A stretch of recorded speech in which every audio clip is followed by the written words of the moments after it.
gwini pago na ogan yun komite yan sa lapi na banda para ta ikungo ki presentasyon i Departamento ni Edukasyon ni ginagagaw niya ni sa lapi ni manisisita para may duka i pamaguonta gwini gi mamaylan na sakan.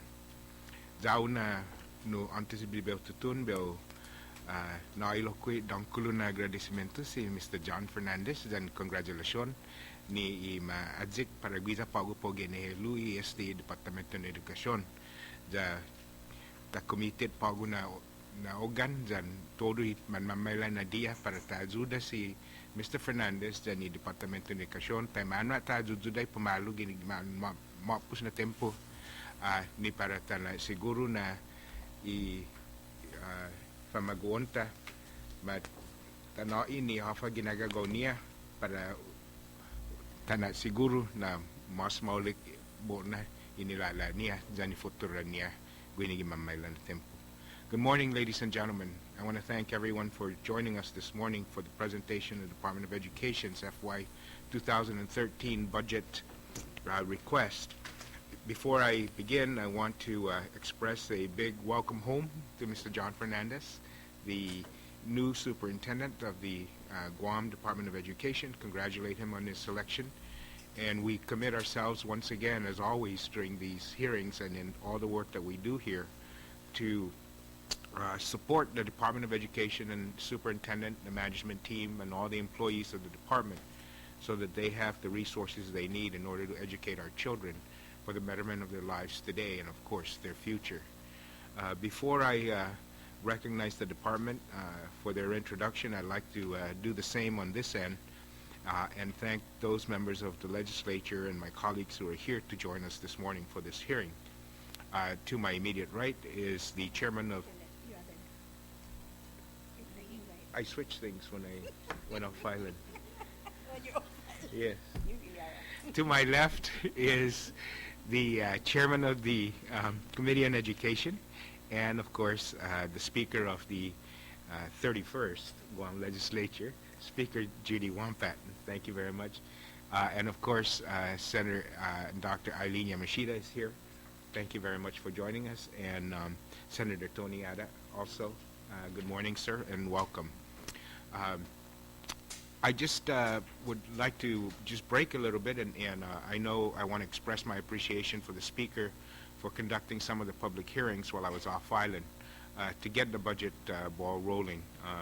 As you know, we have an obligation by statute to pass the FY 2013 budget by August 30 or 31st of this year. And once again, as we did last year, we will meet that target date. But it was essential that we had some hearings while I was off island. I want to thank the speaker for so ably sitting in. I want to say that I saw Senator Duenas and he said you did a good job while I was off island. And I told him I would tell you that he said that. So thank you very much. Speaker, as Chairman of Education, and also, of course, having covered some of the hearings, I'd just like to give you a chance to say a few words before we begin. Buenas, everybody. I'd just like to echo the same sentiments as well, is to welcome Mr. Fernandez, of course, to back home and taking on the helm of the department. And I know you have your able deputies with you. Taling, thank you as well for holding the fort as we wait for the permanent superintendent to come in. I'd just like to say that although we, as chairpersons, of course, of different departments and agencies, we try at least, in my case at least, I can only speak for myself, is that to try to work with the department rather than be adversarial. And so many times when we do meet, and Mr. Fernandez, you came to actually your very first round table, we've chosen to not make it an oversight. And I'd just like to say that as much as possible, we'd like to be able to continue to keep it that way and work with the department and support the department, in terms of then helping our children. So I just want to thank you very much.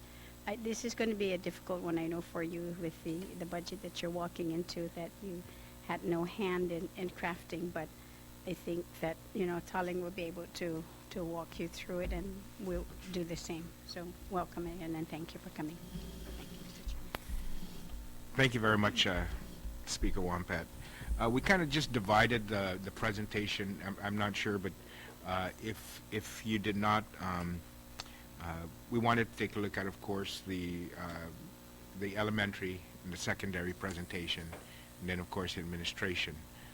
But we will go ahead and allow you to present, I guess, your overall picture that you want to present to the committee, and then we can go into greater detail on those other sectors of the sections and divisions of the Guam Department of Education. So, Mr. Fernandez?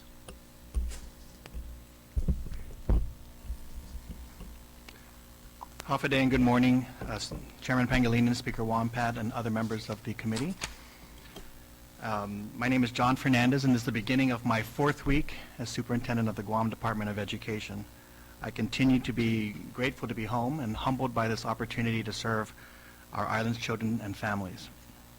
I want to thank you for this opportunity to appear before you today to present the department's fiscal year 2013 general fund budget request.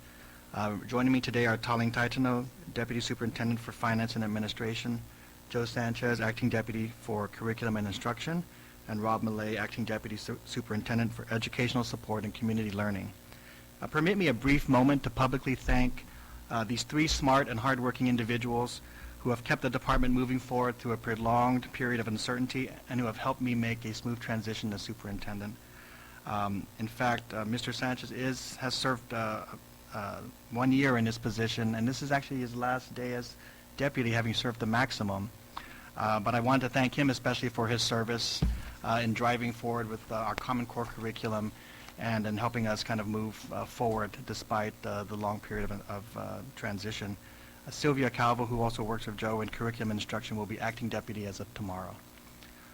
So I want to let you know that I am in the process of identifying and moving forward to identify a leadership team, so there will still be a period of uncertainty, but we have posted the positions and we're inviting all to apply, and hopefully we can get to I can get to a final sense of my leadership team closer to the beginning of the school year. So I have prepared a few remarks to introduce our FY 2013 proposed budget. You should all have received a written narrative that we hope effectively frames and clarifies the various components of our budget request. We bring to you a FY 2013 request of $272,075,843 and a supplemental budget request of $22,816,466. Together, this budget package represents a baseline budget that keeps our public school classrooms as the primary focus of our department. The proposed level of funding is approved by the Guam Education Board, represents a modest 4% increase over what the board requested for FY 2012. It is the level of funding required if we are to fulfill all of GDOE's mandates. In short, the FY 13 budget helps us accomplish the following: keep all of our 40 public schools open, provide for student safety and wellness, maintain current class sizes and adequate student-teacher ratios for optimal classroom instruction.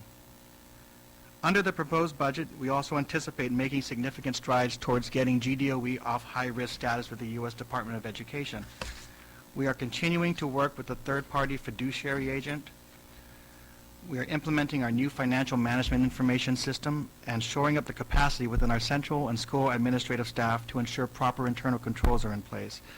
We believe that these improvements will help us strengthen public accountability, build credibility in managing our resources, and demonstrating to the U.S. Department of Education that we are on the path towards sustainable improvement. We are also proud of the progress being made to move forward with ARA-funded capital improvements and classroom renovations with technology upgrades and capacity. We will need to protect these investments, of course, with adequate maintenance and security. In total, our proposed budget equates to a per-pupil cost of $8,675 in comparison to the projected school year 2012-13 national average of $10,930 per pupil. GDOE's per pupil cost is still below average, which is an issue that we need to address in order to determine whether we are fully funding the true cost of public education for our students. If we are committed to fully funding education, then we need to focus on how to effectively finance this important investment. In the upcoming 2012-2013 school year, GDOE will be updating our district action plan to guide our investments and to guide our academic goals. As superintendent, my goal is to keep those discussions student-centered and focus on how we can improve student success and teacher effectiveness in our classrooms. This 2013 budget request will support these efforts. Before I turn it over to you for questions and answers, I want to quickly address a subset of issues that are on my mind for your consideration. First, as I look to build a strong leadership team, I hope you will grant me some flexibility in determining the structure that will enable me to effectively lead the department. I haven't fully cooked any ideas. I just would like to have an opportunity to review the organizational structure and then the opportunity to suggest a couple of changes before the budget is finalized so that I'm able to move forward with the necessary capacity. I know that I already need to rebuild some of our communications capacity, both externally and internally for the department, and also to build capacity to evaluate and strengthen our cadre of principals, whom I believe are critical to the effort ahead. Secondly, I wanted to use the next 2 months to continue my review of the state of our public education system. Speaker Wanpad and Chairman and many of you others on the legislature have been supportive of my decision to prioritize my 40 school visits to hear from students, teachers, and administrators directly. It is my hope that as I'm getting up to speed on our current educational landscape, that we can work together on any pending or future education legislation to help keep this landscape stable and to keep it from shifting before I'm able to really kind of articulate to you what I think are important areas that I'd like to concentrate on. I'm committed to coming back to you to share with you my observations and findings so that you know my views and vision for the department. Finally, I want you to know that I am excited for the year ahead. In my first three weeks on the job, we have resolved the high school 4AB scheduling controversy for the time being by asking for more time to gather input from stakeholders. This year, our high schools will continue with the schedules they used last year, while Southern High School will move to a 4x4 schedule to implement the Johns Hopkins programs. We are seeing our ARA projects move forward. Over the past few weeks, I have worked with the governor's office to monitor the progress of our contracts, and just yesterday, the governor finally made a request for the second extension of the deadline to obligate ARA dollars so that we, and most importantly, our students, do not lose any of these funds. In addition to system-wide improvements, the ARA funds will provide for STEM classrooms at GW High School and Untalon Middle School. I am currently working with the Department of Public Works to resolve the busing situation around the double session that is required to allow the work to proceed, and I believe a solution will come shortly. ARA funds are also going to address a very important facility issue that has served as a symbol of neglect for over a decade. Last week I led a tour of Southern High School's closed fine arts auditorium, gymnasium, and pool. And as you know, the ARA funds will be used to restore that magnificent auditorium as well as the gym. We have an opportunity to witness the rebirth of these facilities, not just for the students at Southern, who deserve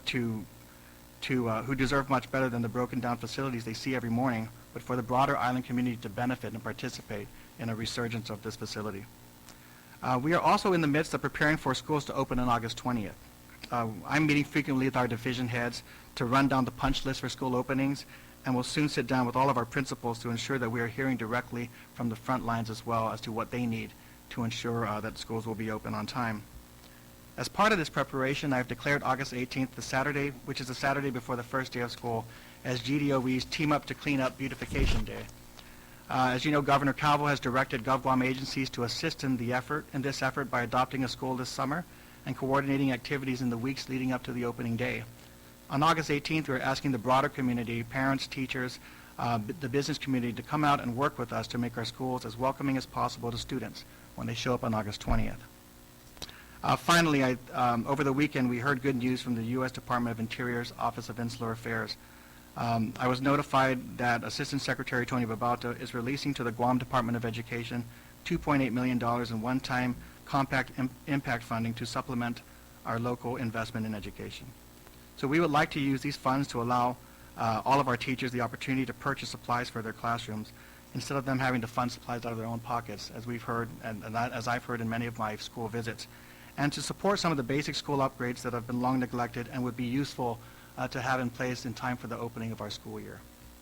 So as I mentioned, for me, these are exciting times. I believe we have some positive momentum to move forward, and I look forward to the opportunities that lay ahead. Thank you very much. Thank you very much, Mr. Fernandez. Tully, were you going to make any?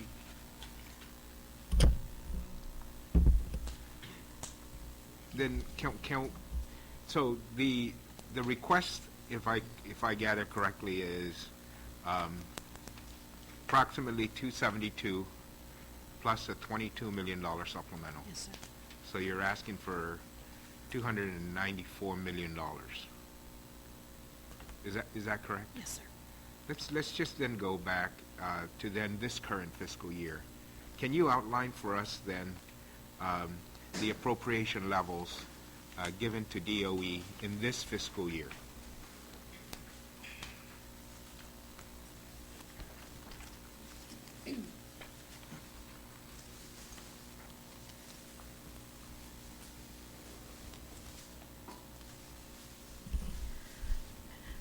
If you look on page 8 of the narrative that was provided,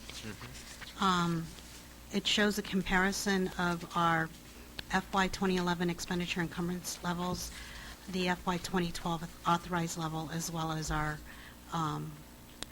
comparing it against the $272 million that we've requested. Can you read those numbers out? In fiscal year 2011, we've encumbered and expended a total of $175.7 million. In FY 2012, we were authorized $207.1 million.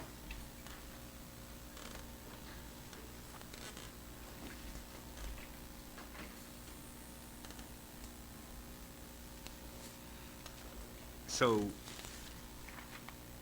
your current operating budget is authorized 207. How much of the 207 have you actually received? And do you anticipate to receive? The governor's office has put a 15% reserve on our budget, Okay. but they have front-loaded the allotments so that we are able to get the necessary cash to continue the operations. So we get sufficient cash to cover our payroll, as well as make payroll vendor payments and other vendor payments as necessary. Okay, so I'm still trying to figure that out then. What does that mean? You're getting your allotment front-loaded. Has the 15% reserve been lifted? No, it hasn't, sir. It hasn't. So they're still withholding money. Yes. What would be what's the effect that that's having on the operations of the department? Because they front-loaded the allotments, there has been no immediate effect. We have been talking to the governor's office and BBMR about releasing that allotment. We just met at the Educational Financial Supervisory Council meeting the other day to continue that discussion. My understanding is that there's been a commitment from the governor's office and BBMR to release the money necessary to continue our operations through the fiscal year. But we haven't had anything in writing. Okay. So, for example, $2 million was budgeted for the purchase of books, and that money was supposed to be released in March? Yes, sir. We have not received the cash allotment for our textbooks and have not been able to order those books. So even though they're saying they're front-loading the allotments, the end result is we're not able to order any books this year because of that 15% reserve, basically? We have not been able to order books yet. Yes, that's correct. The governor's fully aware that that's the consequence of not releasing that money? We have corresponded with the Department of Administration and followed up regularly on the release of the cash for the textbook For orders. the textbooks? And no response? No.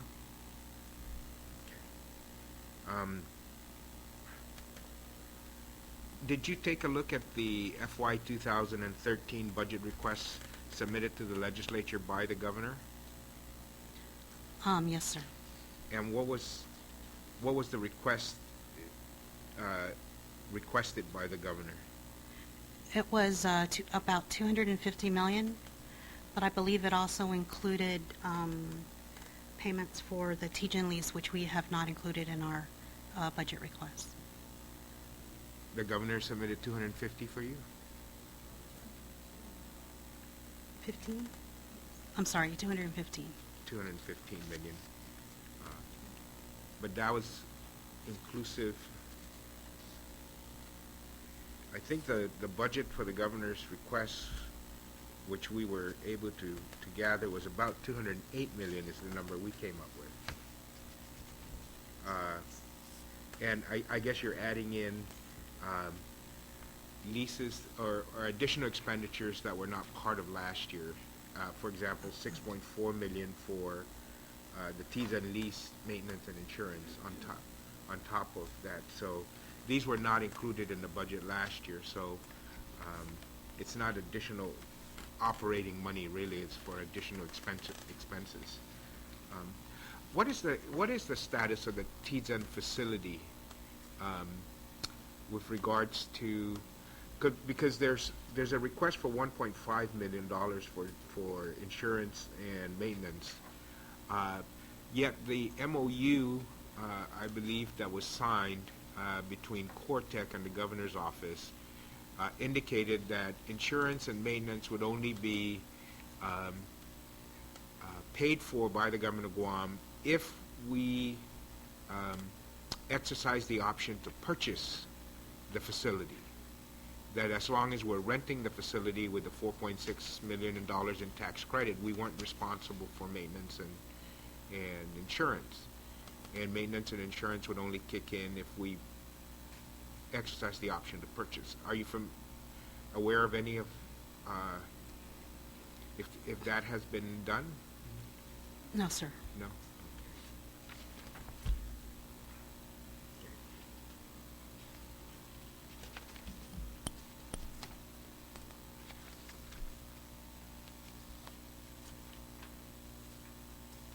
Now the $215 million though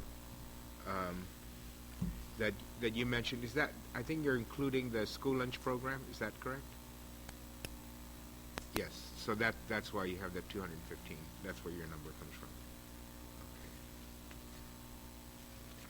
I'm going to go ahead and defer to the speaker here for a few minutes, and then the other senators, and then I'll come back and ask. And before I proceed some more, I'd like to also thank to my right here Senator Sam Bini, who's joined us, and Senator Frank Blas.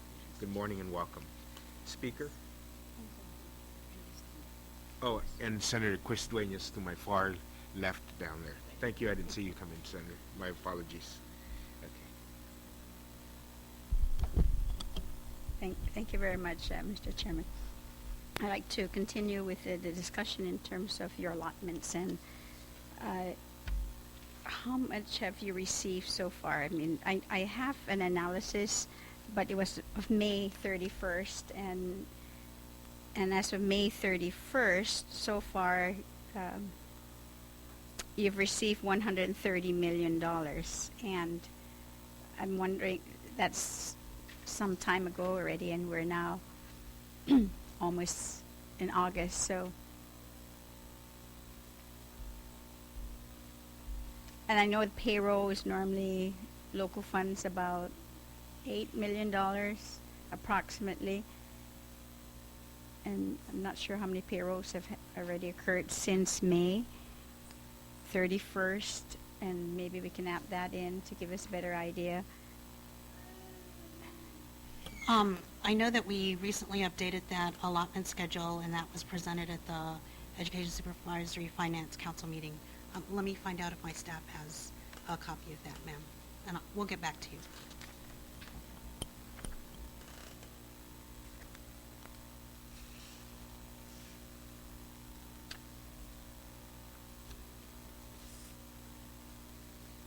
If I can go ahead and go in. As I recall, if DOA continues to release the allotments as they have in the past, we will be about $24 million short of our cash need, of what we expect to fully fund our expenses. But we'll let me get a copy of that allotment schedule for you. What is the 15% reserve dollar amount? It's about $30 million. 30 million. And at the rate you're going, and the allotments continue to come in though, but short 24 million by the end of this fiscal year or before school This opens. fiscal year. This yeah. fiscal year. And as part of that, of course, is the 15% reserve, which is $30 million. Yes. So if the governor releases the 30 million, then in essence, you will not be short Right. the $24 million for this fiscal year. There was an announcement made, I know, by the governor's office that they intend then, I mean, other than the tongue lashing that the department got, they said that you will be getting the release. Do you have any idea as to when you'll be getting them? You want to say something? No, we've heard the public, his public statement that the reserve will be released.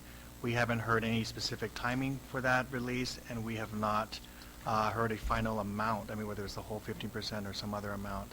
So Tolling's been just trying to lead those discussions to figure out what our needs are and when we might run short, and when that 15% will have to be released in order for us to meet our obligations.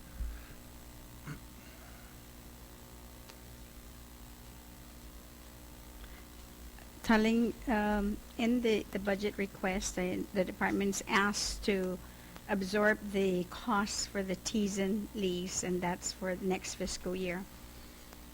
There's also, I understand that the department's been requested as well, is to take up again the cost for the expansion of Okado High School. How much is that dollar amount? Well, I'll let Tolling talk about the Tizen, but the Okado expansion is in the amount of $2.9 million that we would anticipate hitting in FY 2014 For once the 14? facility is completed, the expansion. So we have received a request for the board to meet and approve a resolution. So we wanted to go back and solidify what this number might be. And then we are right now in the midst of discussing what the appropriate source of funding would be for that as well, because I understand there was some previous discussion here in the legislature about the use of Section 30 funds for Yes. that. So we're just trying to get that clarity, and our board meeting will be on July 31st, where I hope we can get a resolution to that. Yes, you're right. And Yeah.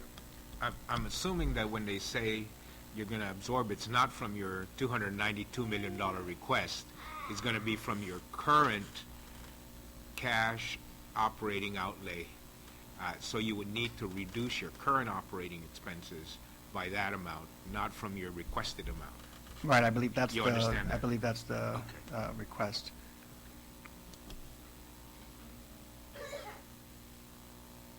Senator Michelle? We'll go and each of the senators will have a chance, and then we'll come back for second round of questions. Thank you very much, Speaker Ben, and thank you very much, Madam Speaker. Welcome to your legislature, and thank you for being here. I have to admit, the first thing that shocked me was hearing that this was Joe's last day. That really, thank you for your leadership. You've done much in the year that you've been serving, and I wish you the best of luck in choosing your leadership team. And can I just say, I did want to make sure, because I know that a lot of you have worked very closely with Joe, and I didn't want that to come as a surprise to anybody, but I think you have served, we looked at it for the maximum one-year term, and so I have not made any final decisions, so what we want to do is just have a temporary, again, transition, and then hopefully resolve it shortly. But in fact, Joe has been known around town as Mr. Common Core, which I felt is a very positive thing, because it is a key to what we hope to be doing with the school system going forward. So I also want to thank him for his service. Thank you, Mr. Superintendent. And as Madam Speaker did, we thank Tolling for keeping the ship going, and we appreciate very much. It seems like we're just asking general questions right now, so I do want to go straight to the $2 million textbook appropriation monies. And what I do want to note is that in our last budget conversation on the floor, we ensured, Madam Speaker and I ensured that musical instruments were included in that listing. And so Joe, maybe you can tell me that curriculum has gone through steps in how to make sure that musical instruments are identified or chosen to put on the list. Have we done that? From my understanding, it's just a preliminary assessment, but I think a lot of our focus remains to be the textbooks. And so I would ask that we insist, I will say that, this is what I suggest, is that, we know by our textbook law, we have the content areas, and certainly music is a content area.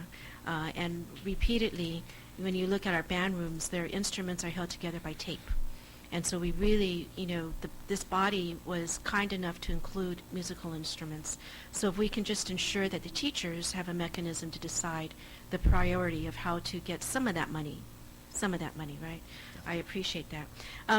Mr. Superintendent, congratulations on getting 2.8 compact impact monies for our schools, for their supplies and materials, in our endeavor to open up our schools. I'm wondering then that will impact the requests that you are asking for. So if we're getting 2.8 from that, that will somehow lessen the amount in supplies and materials? Well, I haven't looked very closely at that, except to note that we often are trying to determine exactly how the federal funds will help supplement and not supplant our current expenditure. So that's one thing I want to take a look at. But as you know, in fact, even given our request, there are significant needs in the classroom. So I was hoping that these resources, in which we plan to allocate a lot of it prior to the beginning of the fiscal year, in fact, try to help push some of these funds out by the beginning of the school year, would help to offset some of what we believe are immediate classroom needs. And just as you know, classroom to classroom, hearing the teachers who are talking about band equipment they're bringing in themselves to run their band program, or the funds they're putting out just to get basic paper and pencils and supplies. So we want to use a portion of that to really kind of address those immediate needs like you just raised. And then we'll look at how the other resources can be used to deal with some of the immediate facility needs that aren't going to be addressed through ARA but are important, like fixing your signs, your fences, your painting the front walls, just to kind of, especially in our most needy facilities. Okay, thank you. And then, I say this to all the budget presentations we've had that Madam Speaker facilitated, and that is we always seem to have a breakdown between the agency and the front office. That what is, sent to Speaker Ben is not what the agencies are represented. And so, and I always say this, that we just need to, as Superintendent Fernandez is bettering communications internally and externally, I would hope that that's one of the things that we're addressing. That Bureau budget really needs to let you all know what is being presented. And I understand semi-autonomous, I understand all of that, but it just would be easier and perhaps clearer if we were operating off the same data set. Right, so that's just a statement. Speaker Ben, I don't know if this is the right time to ask this question, so if you tell me it's not, I'll hold off to another time. But the question goes around charter schools. And while that is a public law that was passed, I believe 2 terms ago, and that is, I understand, a part of public school systems, I also understand that that has not been a part of the budget that has been forwarded to us. Is this the right time to ask about that, or do we wait? No, that's fine. Okay. And so I do know that Donna Dwiggins, Director of Instructions, Bernie Tenorio is in the audience, has been pushing they've gotten students who are interested. They've been working with their charter school council. They've been following what they believe are the steps. But one more time, we're at a time where they're not included or they're not being supported. And so I am wondering, it is a statute, and I think that is clear. I'm wondering if you might, and this is your first month. Sure. I understand, but I'm wondering if you might be able to tell us what we're looking at, how we're going to support something that is determined by law already, and the steps that we're going to move forward with. Thank you. Thank you. I have, this has come to my attention. I've met with Bernie and Donna in my office as well to hear their particular hear more about their particular charter school. And I just want to put, I don't know if this is the right time to put it on the record. I come from an environment back in the Washington, D.C. area that it has been very supportive of charter schools. So overall, I am interested in the notion of having more competition in our public education system and more opportunities for parental choice in educating our kids. Having said that, with regard to this particular charter school, it took certain efforts to work with my staff to understand what the law requires, and it's my understanding that the law requires the Charter School Council, I'm not sure if I got the right, to approve the budget before transmitting it to our board and to the superintendent for transmittal. So I did have an opportunity to sit down with Rosa Palomo to talk about where this situation was, and I was told that they were not able to get to approve the budget. And therefore, I just believe that procedurally, that we still have to wait for that step to happen before we are able to move to the next step. So that's my understanding of just the process. So if, I mean, if there's, if that's incorrect, then I'd love to just make sure we understand the process now, so. Okay, well, I appreciate that. Okay, I appreciate that. And it's also good to know that you do support that whole model. I do think, and I've spoken with Donna a few times and Bernie, and the leaders have put in a lot of effort and, are at risk of losing like $600,000 of federal monies. And so it's just all of that. So I appreciate you looking into that, and I know that Madam Speaker will also be addressing that. And then my final point that I'd like to raise at this point of my first round. Oh, and by the way, this is just information over the last couple of days, so that was the latest. So there is more information that I need to know about the process for charter schools. I'm happy to just have that conversation, sure. Thank you. The other point is our prior year obligations, in particular for those who have court orders or court decisions rendered, or for those who worked overtime and are still waiting years to get that monies. I know that we had put something in the budget law, but there was no specific amounts of money, and I do know that Madam Tolling had helped us, Madam Tolling-Titano had helped us get some monies out to some particular cases. But is that amount of money a part of this budget request? It's in the supplemental. It's in the supplemental. So that's an updated amount that would take care of those folks. Okay, thank you. Thank you very much, Speaker Brennan. Thank you very much, Senator Adams. Good morning, Mr. Superintendent, to your team, welcome. I just have a question on the 2.8 million compact that you requested for. Was there any restrictions on how you can use that funds? The only restrictions I am aware of at this point, and I just heard about it over the weekend, is that it was a one-time supplemental pot of funding that Congress made that designated specifically for education purposes. So that is, I haven't had further conversations beyond that. Okay, and then what are your priorities in using that funding? How do you prioritize?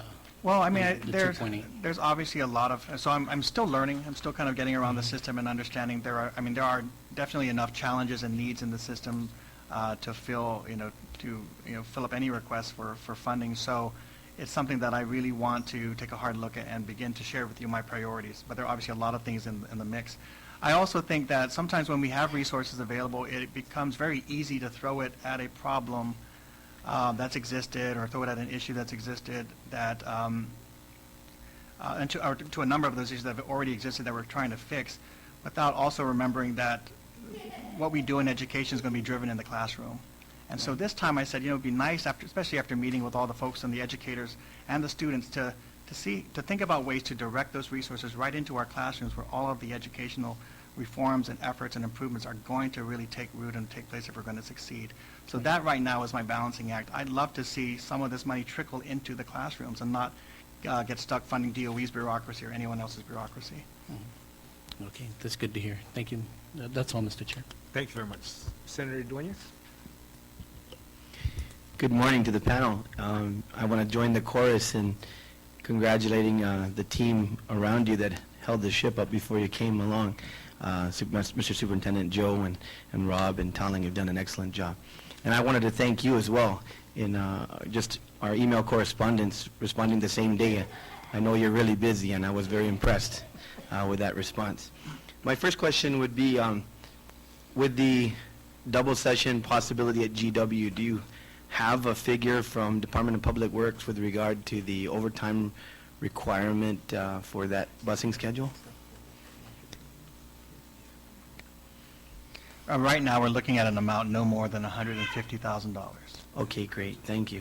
That's for equipment, fuel, overtime costs, and some of those will fluctuate. So that would handle that particular issue? Yes, we actually met with the governor's office and with DPW to at least get on the same page as to regard to number of days that we'll need it and costs. Okay. And so we think that this is a number you'll hear from both sides on this. Yeah, I at least from what I'm hearing over the weekend, that seems to be a relief. I think that's going to have to happen. It looks like it just, and just for your, I'm sure your team will inform you, just for your information, that worked in a situation that we had several years back up at Simon Sanchez.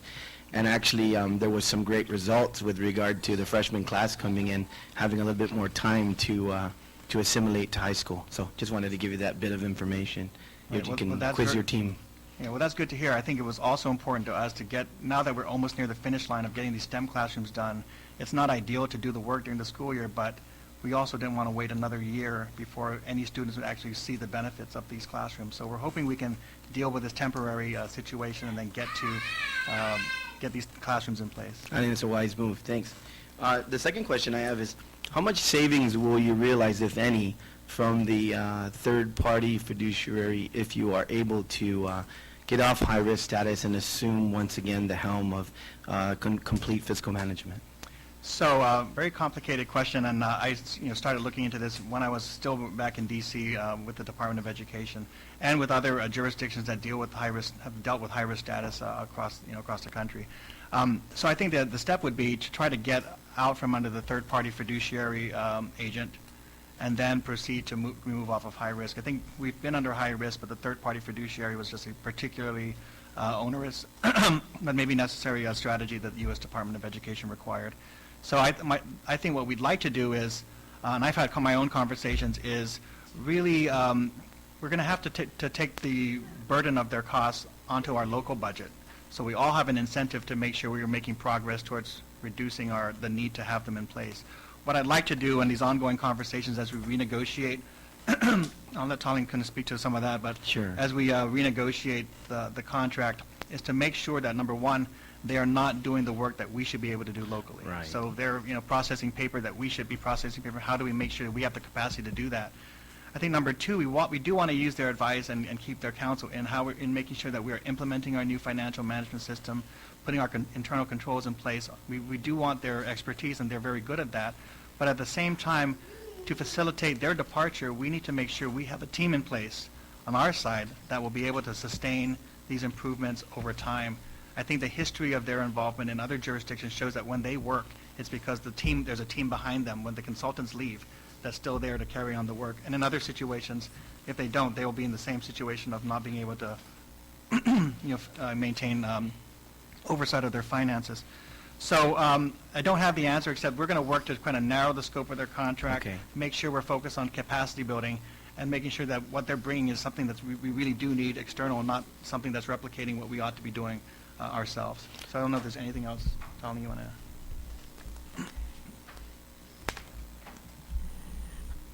One of the things that we included in the budget document is the addition of about,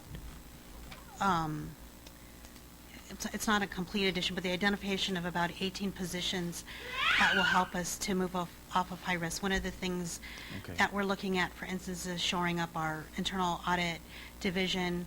We want to support the new FMIS with additional technicians in our IT department. We want to beef up our procurement and fixed assets, as well as our accounting. So I think that for us to move off of high risk, we need to invest in some additional human capital, certain positions in the department that will play a critical role in getting us off of high risk. Okay. Yeah, Mr. Superintendent, I mean, I don't know that this is possible, but I'll just throw this out as a possibility. Obviously, you're running almost equal size or a third size of what DOA does for the rest of the government. You may perhaps be able to tap into some of that expertise and use that in terms of moving forward and assisting, where there may be shortages in funding, just to work together on that issue if that's a possibility. So when you have more free time, maybe you can reach out in that area. A couple of things. I definitely support that approach to finding, learning what's working in other areas and bringing that in instead of trying to recreate the wheel ourselves.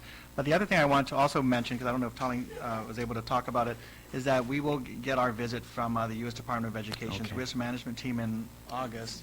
And what we are hoping to achieve during their visit is a more particular, specific, measurable roadmap to move us off of high risk. So hopefully, as we're dealing with our third-party costs and capacity building, that we are also kind of very clear on what those benchmark issues are that we need to address, so we can see that we're making progress and hopefully can, like you said, long term, remove ourselves off the high risk list. Sounds good. My last just request really is that with regard to my email, Mr. Superintendent, just a request for third party to be present during Wednesday evening's meeting. I believe the panel may have a couple of questions for them with regard to ERA, but I want to congratulate you on your efforts to secure additional requests, because we all understand the absolute value to that funding source. So thank you for all of your efforts, and thank you, Tolling. Thank you very much. If I could just follow up before I recognize Senator Mabini. What is the current cost of the third-party fiduciary? It's about $4 million. $4 million a year. Yes. All right. And who's paying for that cost in this fiscal year? It was paid out of state fiscal stabilization funds. And when is the last year that funding source for the third-party fiduciary is available? This fiscal year. So in the 2013, We've included it as part of our budget. okay. request. So, but the governor's budget is, when we did the analysis, $500,000 less than your current appropriation level this year. So the governor's budget request for DOE does not include the $4 million for the third party. How do you propose to fund that? And did you have any kind of discussion with the governor's office when he submitted his funding level for the Guam Department of Education? Our budget process starts right around the beginning of the school year so that we can meet the legislature, the mandated deadline of January 31st. Typically what happens is by the time we've already put our budget together, I don't believe BBMR's issued their full budget yet. So a lot of times what happens is we kind of, as Senator Yamashita pointed out, we aren't necessarily talking to each other. The budget that was put together by the governor's office was not put together with any input from us. So I'm not quite sure how it was pulled together. So we have no idea what the governor wanted to be cut from DOE when he submitted a budget that obviously for next fiscal year you're required to absorb or pay for some costs that was not included in his submittal. So he had none of his staff or anybody even had any discussions with you in the development of that submittal? I don't recall any requests for information from them, and frankly I'm not sure what went into their determining what the appropriate level would be from the department. Okay, all right. Senator Mabini? Thank you, Mr. Chair. Again, thank you, Tolling, Robert, and Joe for your commitment to DOE and preparing the way for our new superintendent. And again, thank you for taking the helm. I have several questions, but I'll go ahead and limit it to budget-related items. Some of them may not, but I'm sure will be directly related. My first question has to do with George Washington being a STEM high school. When is that target start date again? It'll take 60 days to Okay. complete the work after the notice to proceed is issued, and has it been issued today? The notice to proceed should go out either today or tomorrow. Right. Okay. Well, I'm very glad to hear that. We're going to be focusing on that. Now, I noticed on your budget summary that If I could, oh, sorry. if I could Go ahead. just, if the construction of the classroom is only going to take 60 days, why are you going to double session the entire year? It's not So you're not It's going not, into double session the entire year? It'll be for the first quarter. That we're anticipating it for the first First quarter. quarter and only. then- Right. Okay. And- Because that wasn't, I don't think that I've ever Okay. heard that being said in any of the public discussion, that double session is going to be for 60 days only. Okay, so then we'll put it on the record then that the double one session will be a temporary situation at George Washington High School, and it will last as long as until the work is completed. And we anticipate that it'll be completed sometime around the end of September. And you're going to incur $105,000 in OT? So for 60 days? we are looking at a total of 150, up to and no more than $150,000, but that would include the leasing and busing equipment, fuel costs, overtime that's necessary. I think those are the categories, and I think we're looking at 28. We've been calculating it on the basis of 28 school days. Okay, so 28 school days, all right. I'm sorry, Senator. That's right. Thank you. Thanks. So thanks for that. Well- Just clear it up. Well, I'm very glad to hear that George Washington High School will be the STEM school, and I hope that it'll be modeled by subsequent high schools. My question is, do you anticipate, because you had shared your interest in having parents and students, be empowered to be able to make certain decisions about their education, that George Washington might end up becoming more of like a magnet school where you'll end up having an increased enrollment movement of students because they want to get into those various fields? Do you anticipate that? Is that something that you think will happen next year? And if so, how would that impact our budget? So I don't believe there is a plan to do that yet, and I will say that it is an idea that I would be very open to. I think the issue at GW is that we have a situation where we have about 2,900 students there during the regular school year, and so I think it's going to be over the coming months. I'd love to be able to start a discussion about how you actually manage a school population that of that size, given that most effective high school populations are more in the area of 1,500 students, 1,000 to 1,500 students. So I think we're going to be looking at George Washington mostly to figure out how to run a school that size and looking at different strategies to do that. A magnet school should probably be included in the menu of options going forward, but there's nothing specific at the moment. Okay. And I know we discussed earlier regarding textbooks. Are there any plans to help reduce costs by adopting, we've had discussions many times before in previous fiscal years regarding digital books, and I'm sure Mr. Superintendent, you're familiar with other districts that have implemented that to help reduce costs. Is that something in this fiscal year? Any plans? What I'll say right now is that's something I need to get further information about. I do know that we are in a remarkable time of transition from hard copy textbooks into the electronic world. Maybe Joe can add where we in terms of where we are in that discussion, but I think it's still ongoing. Good morning, Senator. I think that's a real viable option. It's been something that we've been discussing, I think, over the past year, looking at different ways that we can take a look at it. Because when you talk about textbooks, we accept the fact that when you have that 7-year timeline, when a textbook is adopted or when it's printed, it's actually 3 years kind of out of date already with it in terms of the information.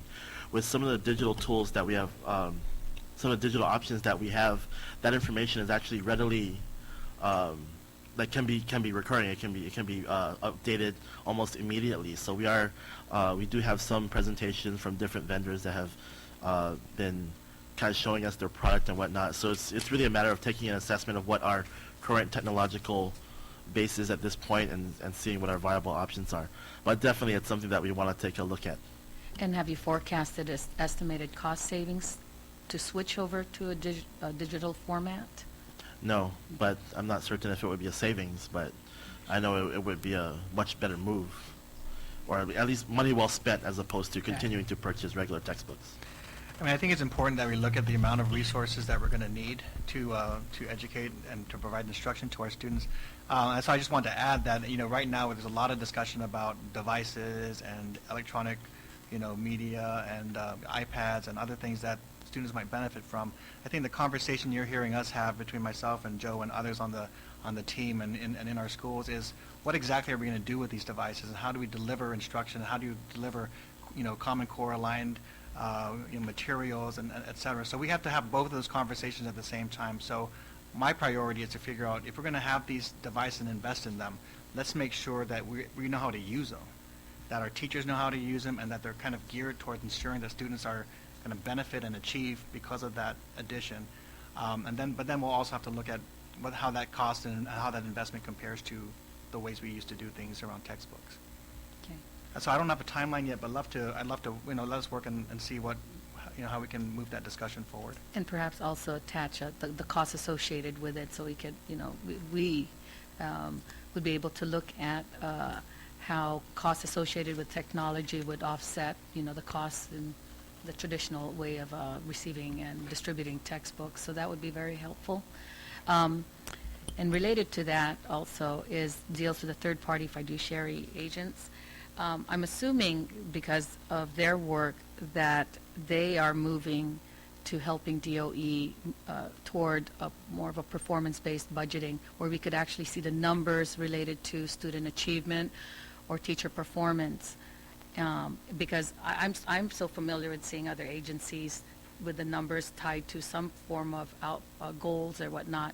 Where are you with that? Because that would be even more helpful for individuals like myself. I haven't, and Tony can jump in, but I haven't had those discussions with a third-party fiduciary agent. I think that's more of an internal discussion that we're having, and I think we'll learn more as we head into the next budget session when we'll have an opportunity to kind of guide, when I'll have an opportunity to guide how we assemble our budget from day one. But we are building a budget office, and we still need to focus on strengthening our budget office. But as part of that effort, we'd like our budget to reflect our priorities as a school system, and to reflect the priorities that we have for assisting our students at the very core of what we do. And as part of that, we all need to be held accountable for how we are using our resources to do that. So I'd like to think through a performance structure, whether or not it's required by law or whether or not it's required by anybody else. I think for our own functionality and for our own performance, we need to be clear about what goals we'd like to set for ourselves in the central office and in our schools, and figure out how we are investing our resources to get to those goals. So we can anticipate perhaps the next budget season to be closer to that, where we could see the numbers. You can anticipate from me more of a focus on performance-based approach to budgeting. I'd love to have more of a discussion to figure out what's important in terms of what you think are benchmarks we should consider. But we definitely have started that conversation in-house about how we want to measure our own performance. And again, there are goals like how are we going to make 100% of our kids literate at grade level in third grade reading. Maybe that's one goal. But the other goals can be more operational, like how many more kids are we going to serve if we invest this amount of resources. We need to balance that out so that they're ambitious, but also goals that we know are realistic and achievable, that we can just measure our progress by. Okay. And thank you. And one last question. Well, it'll lead into a few, I'm sure. I walked in a little bit late, so I just want to make sure that if you had covered page 17 of your budget narrative, I'm interested in perhaps seeing some numbers that may be related to your suggested amendments in some of the mandates that you have. At the bottom, you had presented some suggestions, like transferring the wastewater sewer pumps located at Southern High and Untalan Middle School to the Guam Water Works. The second one is the maintenance of the surface water runoff ponding basins, etc. So do you have numbers to that we should be aware of regarding this budget cycle? No, I don't have any immediate numbers. As we were pulling the budget together, there were a couple of items that had kind of surfaced regularly. With regard to the sewer pumps, we just don't have the technical capacity to deal with them. We had a couple of problems last year, which took the Southern football field offline because of the sewer pumps needing to be fixed. And so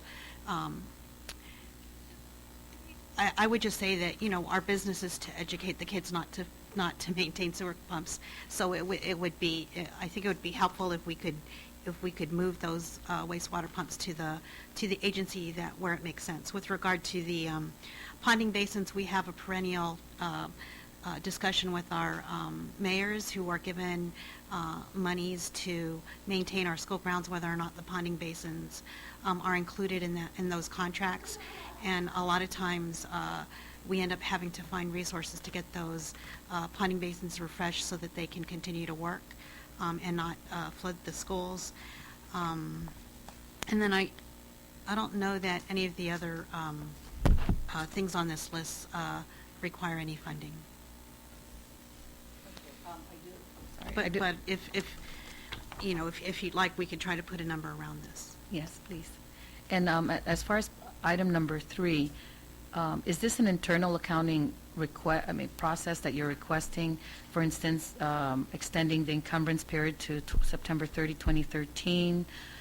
As you might So recall, when Governor Calvo requested for the reprogramming of the state fiscal stabilization funds, part of that requirement was to have a local law pass that would set aside these funds to pay for the ARRA-related projects. So I think you might have heard over the weekend that that Governor Calvo has indeed requested for an extension of those trust-related funds. But there is a public law in place that also sets those obligation deadlines, and we're asking that that we can, should U.S. DOE extend those deadlines, that the local law also be amended to reflect that. I just want to correct you, Tulling.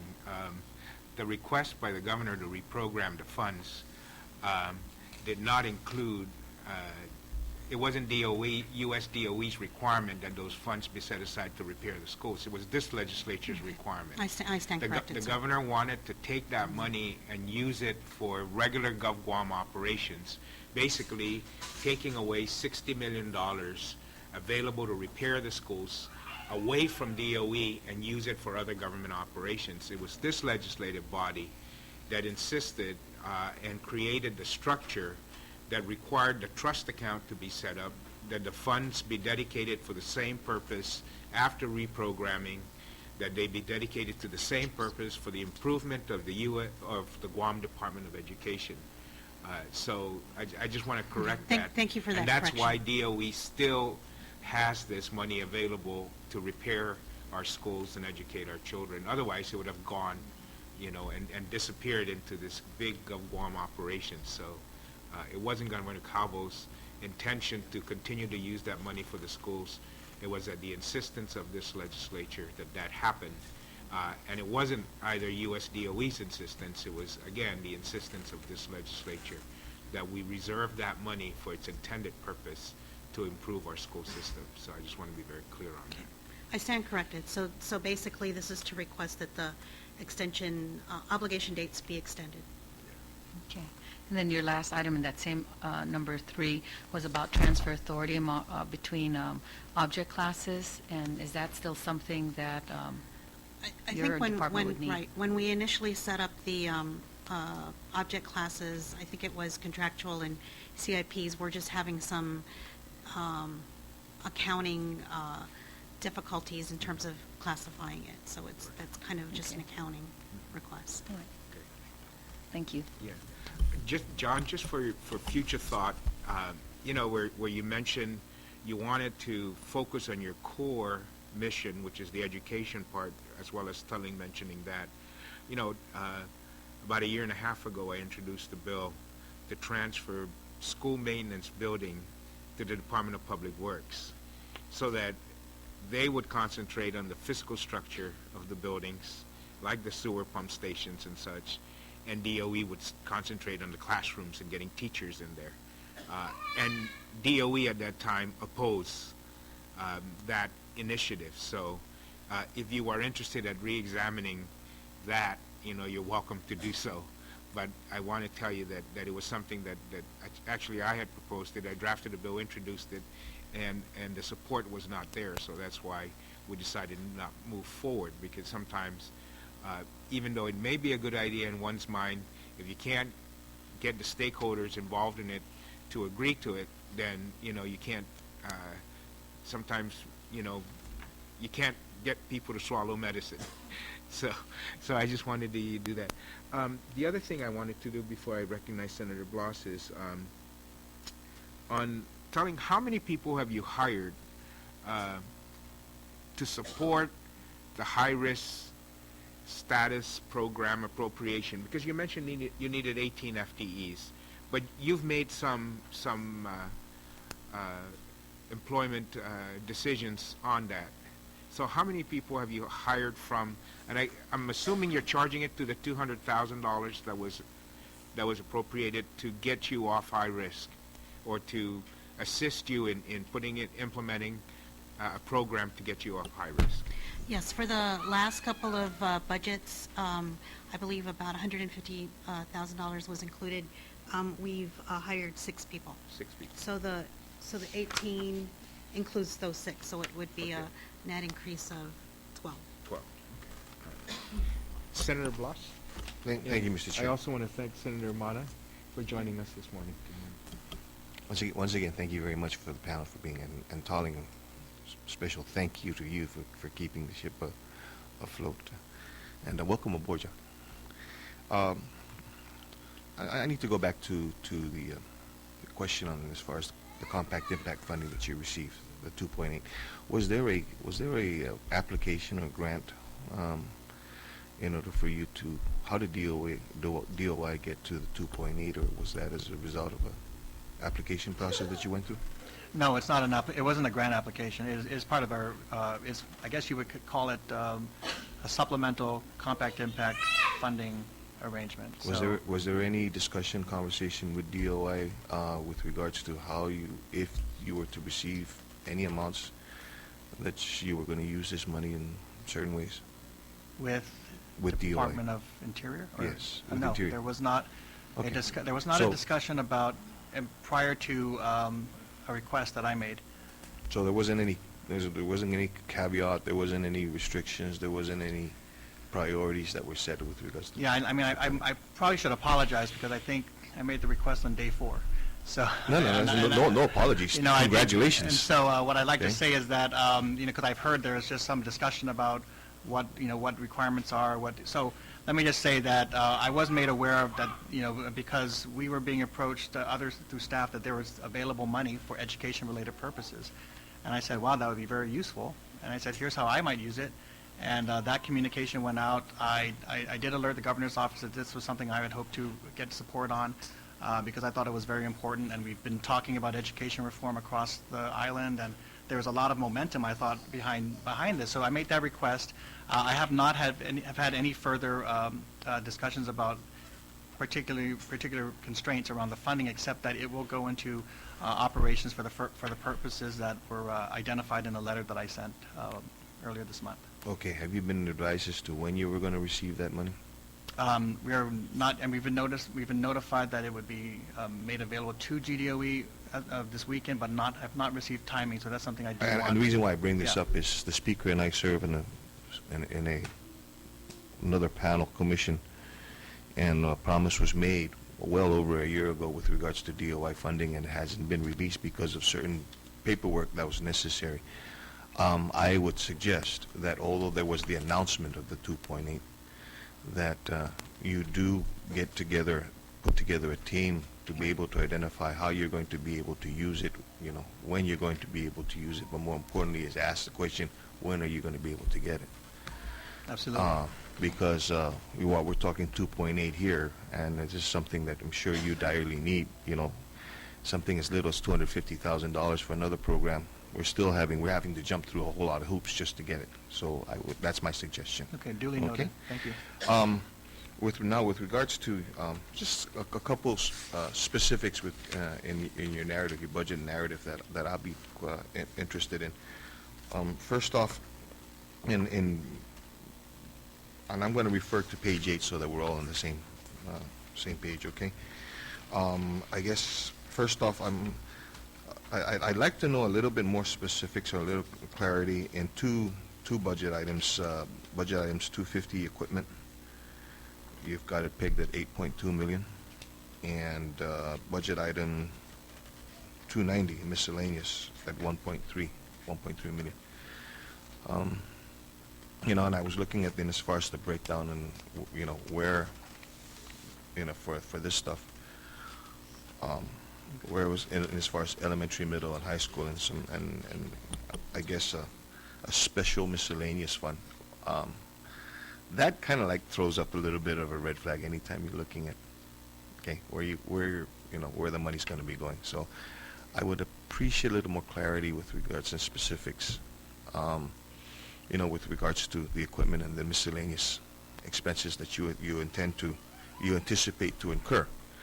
Obviously it's something that you can take back and bring back to the committee so that we can look at it. Okay. Yeah, we'll Secondly, get you a breakdown. thank you. Yeah, I don't expect a, answer right now, I'm sure, but it's something I'm going to appreciate.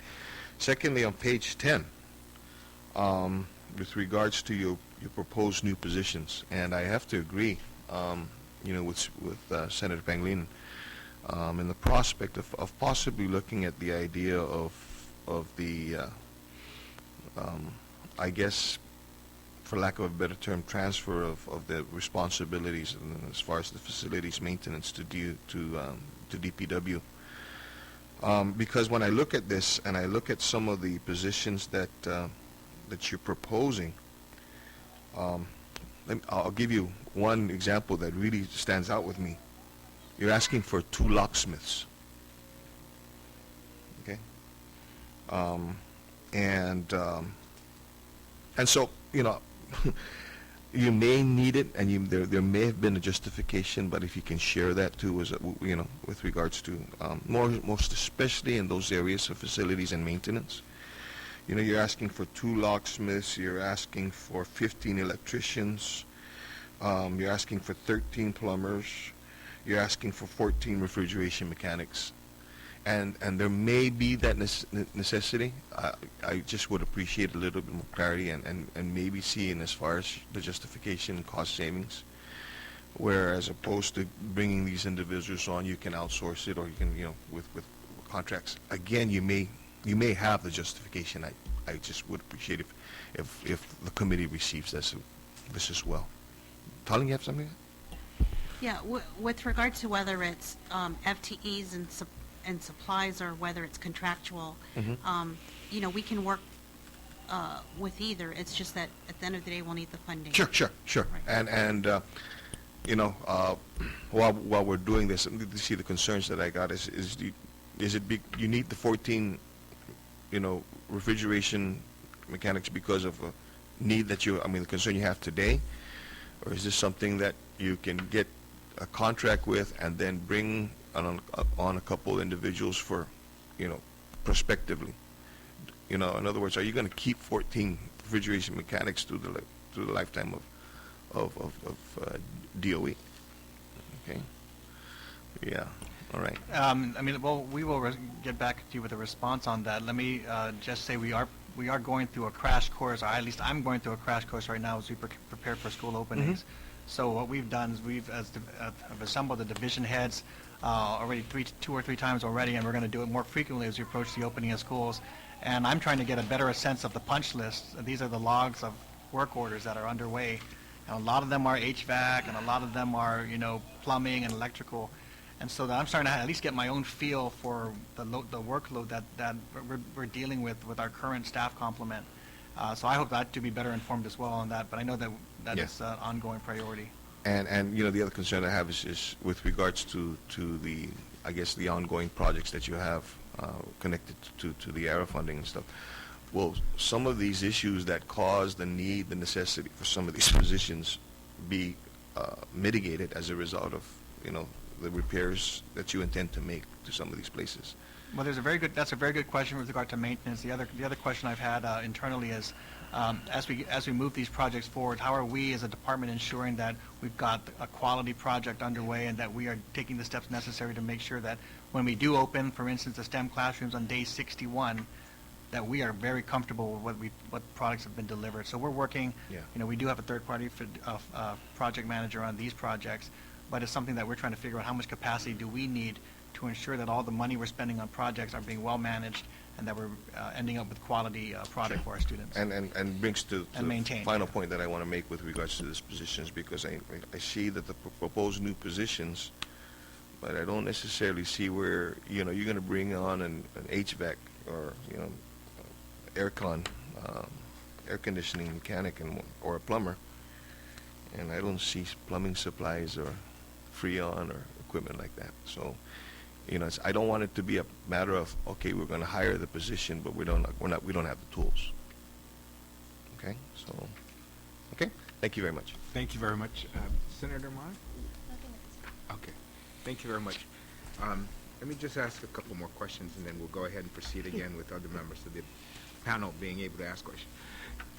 John, Tulling, can I just ask, what exactly is the department's position with regards to the Tizen facility? As you know, we're spending $4.6 million a year to rent Tizen for a temporary facility, quote-unquote, temporary facility for Untalan Middle School. I had suggested vehemently at times and obnoxiously at times, some people tell me, that we should do all that we can to repair Untalan, make some refurbish. I even sent a letter to Tony Babauta and the governor asking him, since we already have about $3 million of ARA funding dedicated to the repair of Untalan, and we're talking about maybe $6 million for a full refurbishment, like we did with Orda Chalampago, like we did with Inarahan Junior High, Inarahan Elementary, where we actually went in there and did a full refurbishment,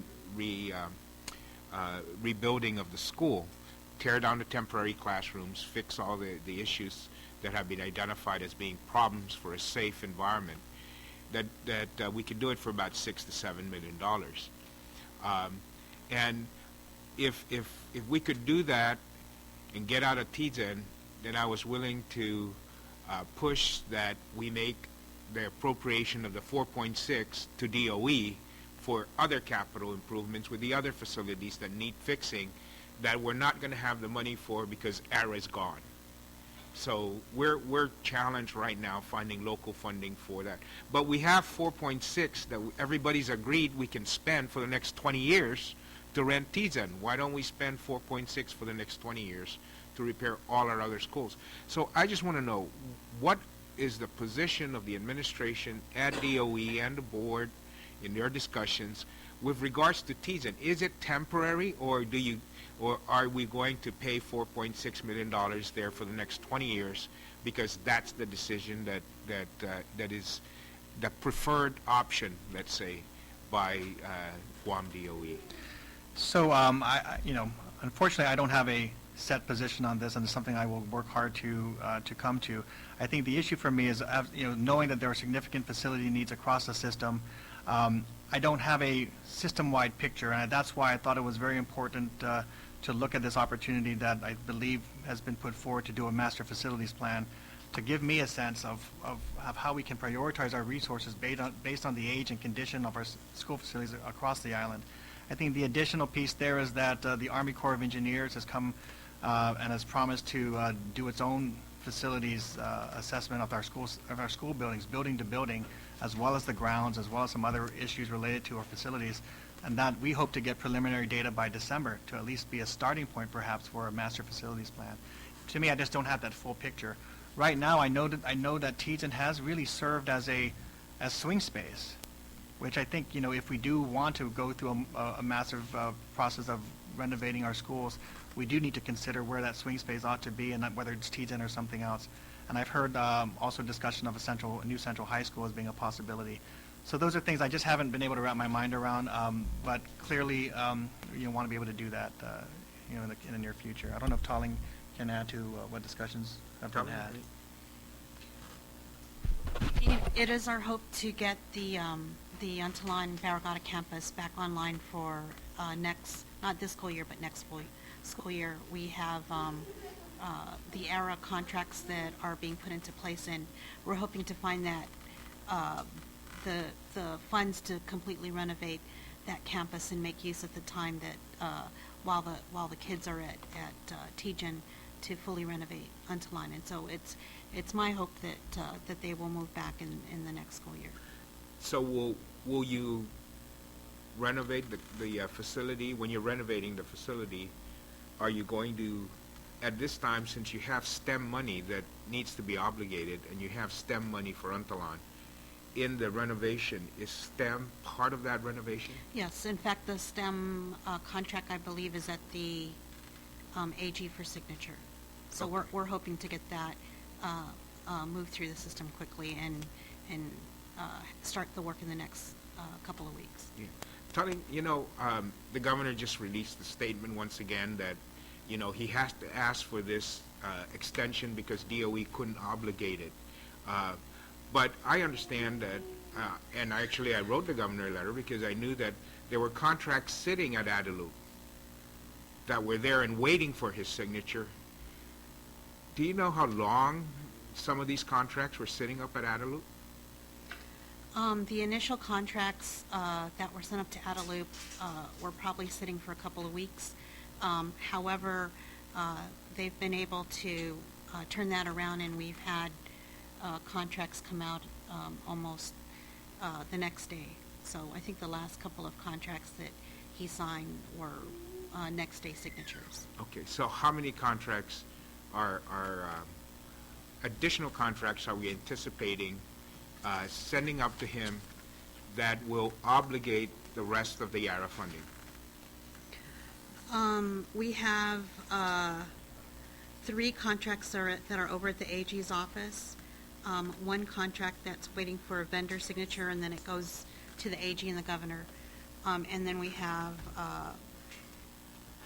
a number that are at DOE being put together. Okay, all right. The speaker's having a Oversight, roundtable, yes. an oversight on that. Right. Now, I'll defer some of Roundtable. the questions on those until Roundtable. that time. Telling, we mentioned that part of the when I look at, can you give me your current expenditure and how you look at finishing the school year with regards to your operational costs, or finishing the fiscal year, and what we haven't been able to pay for because of the reserves, because there's a tendency that if you don't spend the money, it lapses, and so there's thinking that you lapse because you cut costs versus you lapse because you couldn't pay for some things. So we know that if you lapse $2 million in your appropriation level this year, it's because you're not getting the money to buy the textbooks, and you can't order the textbooks anymore. So you didn't really save $2 million. You couldn't spend it because it wasn't given to you, and the kids don't have textbooks. Now, what are the things that were budgeted for that you're not able to pay? For example, increments. I know that we budgeted increments in this fiscal year for the departments and agencies and the semi-autonomous agencies. I know that all of the semi-autonomous agencies, GCC, UOG, Public Defender, actually process increments and paid increments to the employees. They were budgeted, they were able to pay it. DOE was budgeted increments. Have you been able to budget and process and pay your increments to the employees that by statute and law deserve it this fiscal year? There was an executive order that was placed, that was put in place, I think it was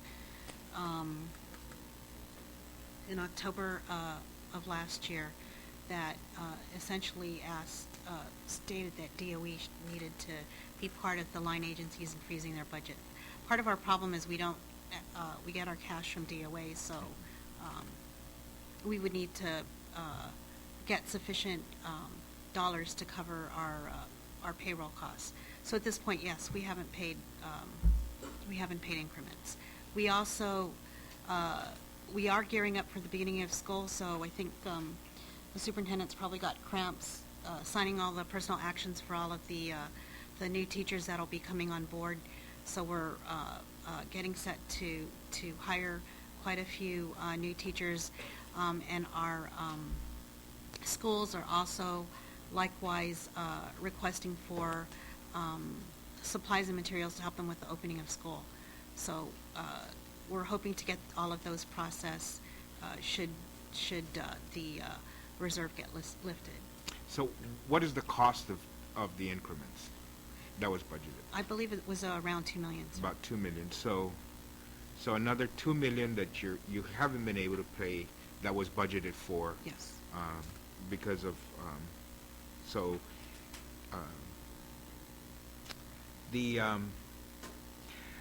The law, though, requires, and I think the budget requires, that the performance evaluations be performed for those that are due increments. They continue to be performed, and we've actually processed actions for all of those. Okay. Now, I know that we think we're saving money this year, and that's okay. I mean, that's a decision, I guess, that the executive branch made. But I also received an opinion from the Attorney General's office that this becomes an obligation, that while we may freeze them, we still owe the employees the increments. So if we don't pay them, then it becomes part of the deficit, so that we will owe employees this money, and freezing them does not wipe out the liability.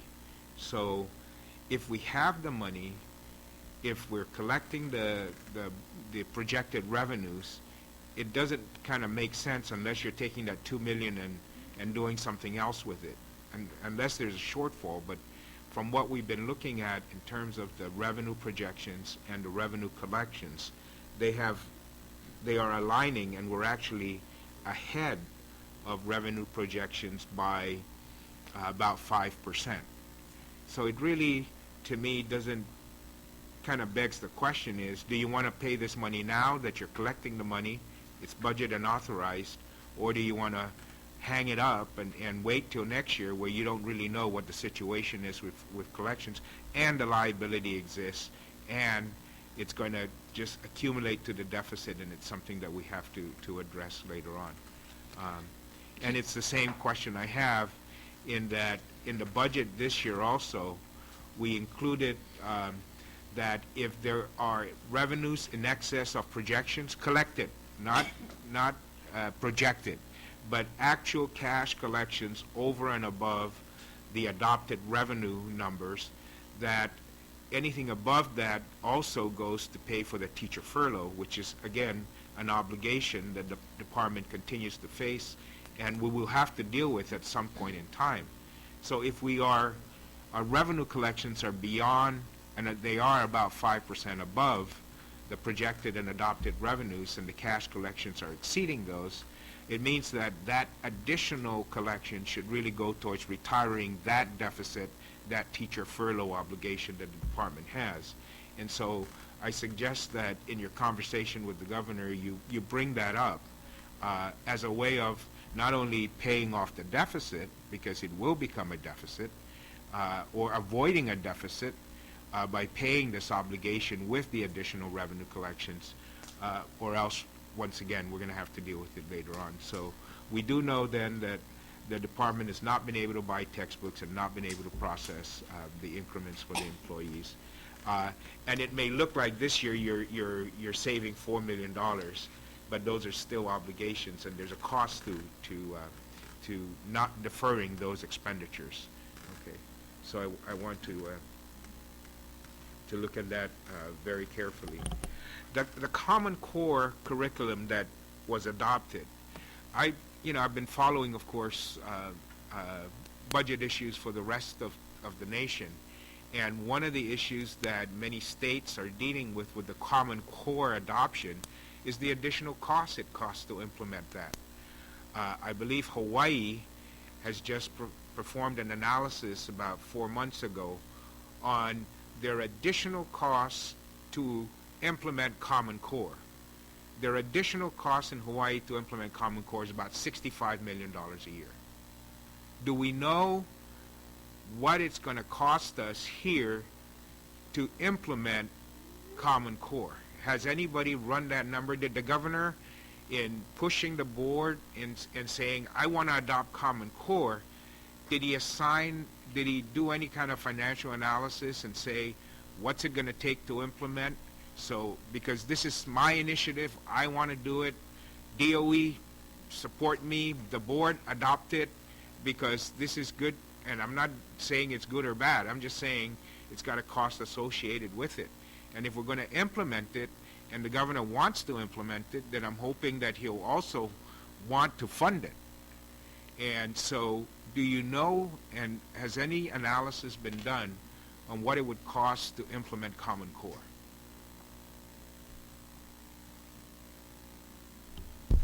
No. Thank you, Mr. Chairman. There hasn't been a direct analysis at this point as to how much it's going to cost, but I do know that, at least from my understanding, the Hawaii study looked at how much it would cost if they were to change everything in their curriculum as it relates to the Common Core. So it's a complete alignment of all of their resources and materials. And so I think that study was more on the high end in their attempts to implement. I don't think It it's was really... between 65 on the high end, about 35 on just some. Yes, yes, and I think So I are we- think realistically we're not looking at revamping everything in the curriculum, because when you're changing over to the standards, there are going to be significant changes in both English language arts and math. And just to be clear, the Common Core only includes English language arts, which is one set, so it's not divided into separate reading or language arts, and as well as mathematics. And a lot of times, a large portion of it is really just how they reconceptualize the teaching of those subjects, as well as in the English language arts, as far as what their focus is going to be. For example, a lot of our materials right now focus on literary texts, fiction and whatnot.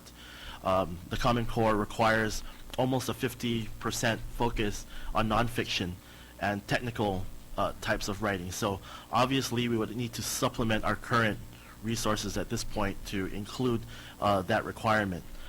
Obviously we would need to take a look at our textbooks, because at least with the mathematics, we've had math people take a look at it, not just our math teachers, but we're also working in collaboration with the University of Guam.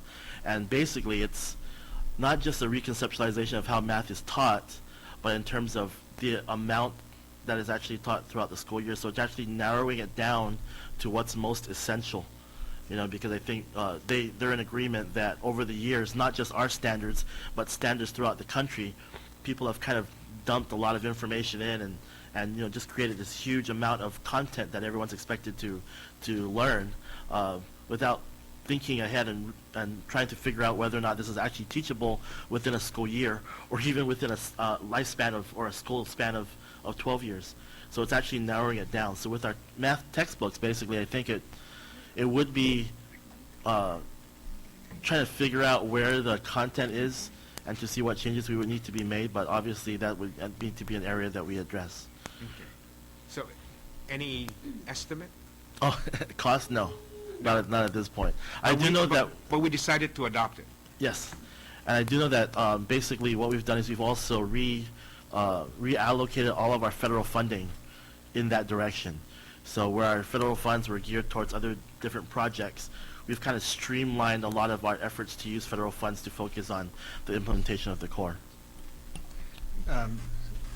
Chairman, that's an important issue, and I think we did hear that report. I did, and I know Joe's definitely been following that about what the cost could be. I think one of the issues we're going to need to address is what realigning our resources what realignment of our resources will be required, because there may be existing resources that we just need to focus more in the direction of our Common Core implementation strategy, and then beyond that, see what else we need to supplement it.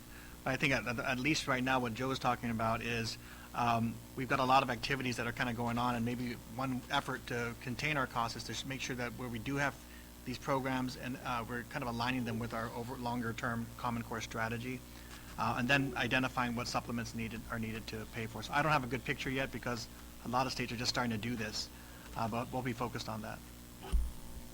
And when part of the adoption, did they have a date to begin? Most states have adopted a timeline for 2014, and that's the purpose for that is it aligns with the time that the assessments are supposed to be available to different states and territories. So we've adopted a timeline in line with that for 2014. Okay. And if I could just ask one more question, then we'll go to the next round. The lease for TIJA, again, are you being asked to absorb that into your current budget? No formal discussion. No formal discussions with the governor's office about TIJA. Okay. How about the most recent initiative of providing additional resources by tax credits for repairs of the schools? I think Bill 437. is it 437, 427? 437. Yeah, Bill 437. Now, the cost of that is, again, that though has been made pretty clear that you're going to have to absorb the cost of that in your budget, in your current operating budget?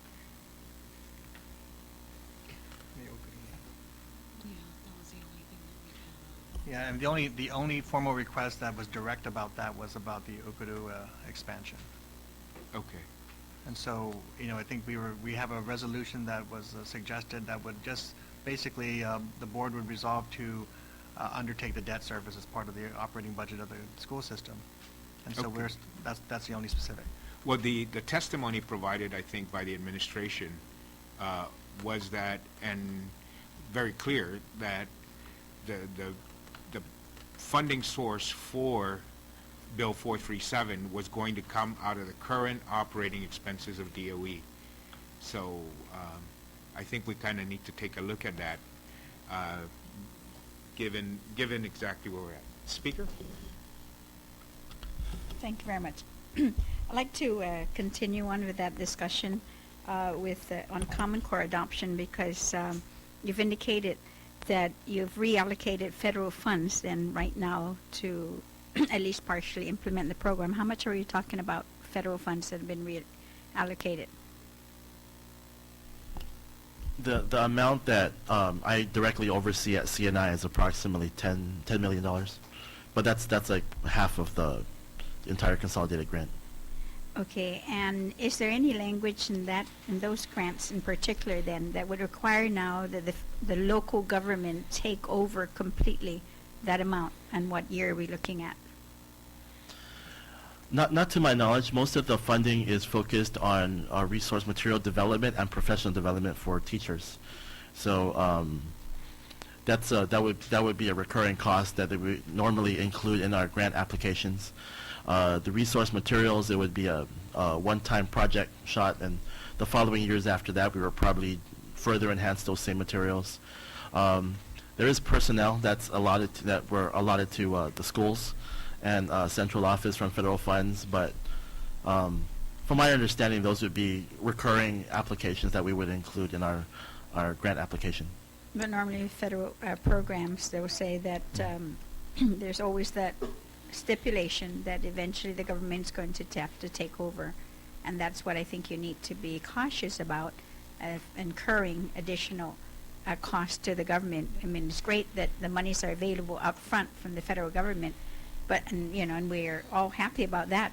Then sometime down the line, the department, locally, we have to fund those positions. Thank you very much. The recurring conversation that we have with our federal programs office with regards to supplanting versus supplementing, the question is always whether or not we can sustain these programs without these federal funds. And every time I go through the staffing pattern, every time I go through the different projects, we try to imagine for ourselves, okay, what would happen if we didn't have this funding? And the answer that I've given with these particular projects is yes, we can sustain this effort, but with obviously it would have to be scaled down tremendously. For example, I believe that we have in-house professionals that are able to conduct general training, professional development. We have structures in place within the schools that we can reconfigure if necessary, like if these funds were totally gone. Where I think we would have trouble with would be the resource materials. But again, of course, we would have to really be creative and use the internet more and use some of our local resources, including Xeroxing and whatnot, for open source and free materials. But generally, the answer that I've always given to federal programs with regards to our applications was yes, we would be able to sustain these programs, but on a much lower scaled down approach. Mr. Fernandez, since you came, of course, from Washington, that has a lot of charter schools, and your understanding of it is that normally the goal here is to become competitive, that there are certain standards that they're required to maintain, and if they do not reach those goals, then they lose, of course, the charter.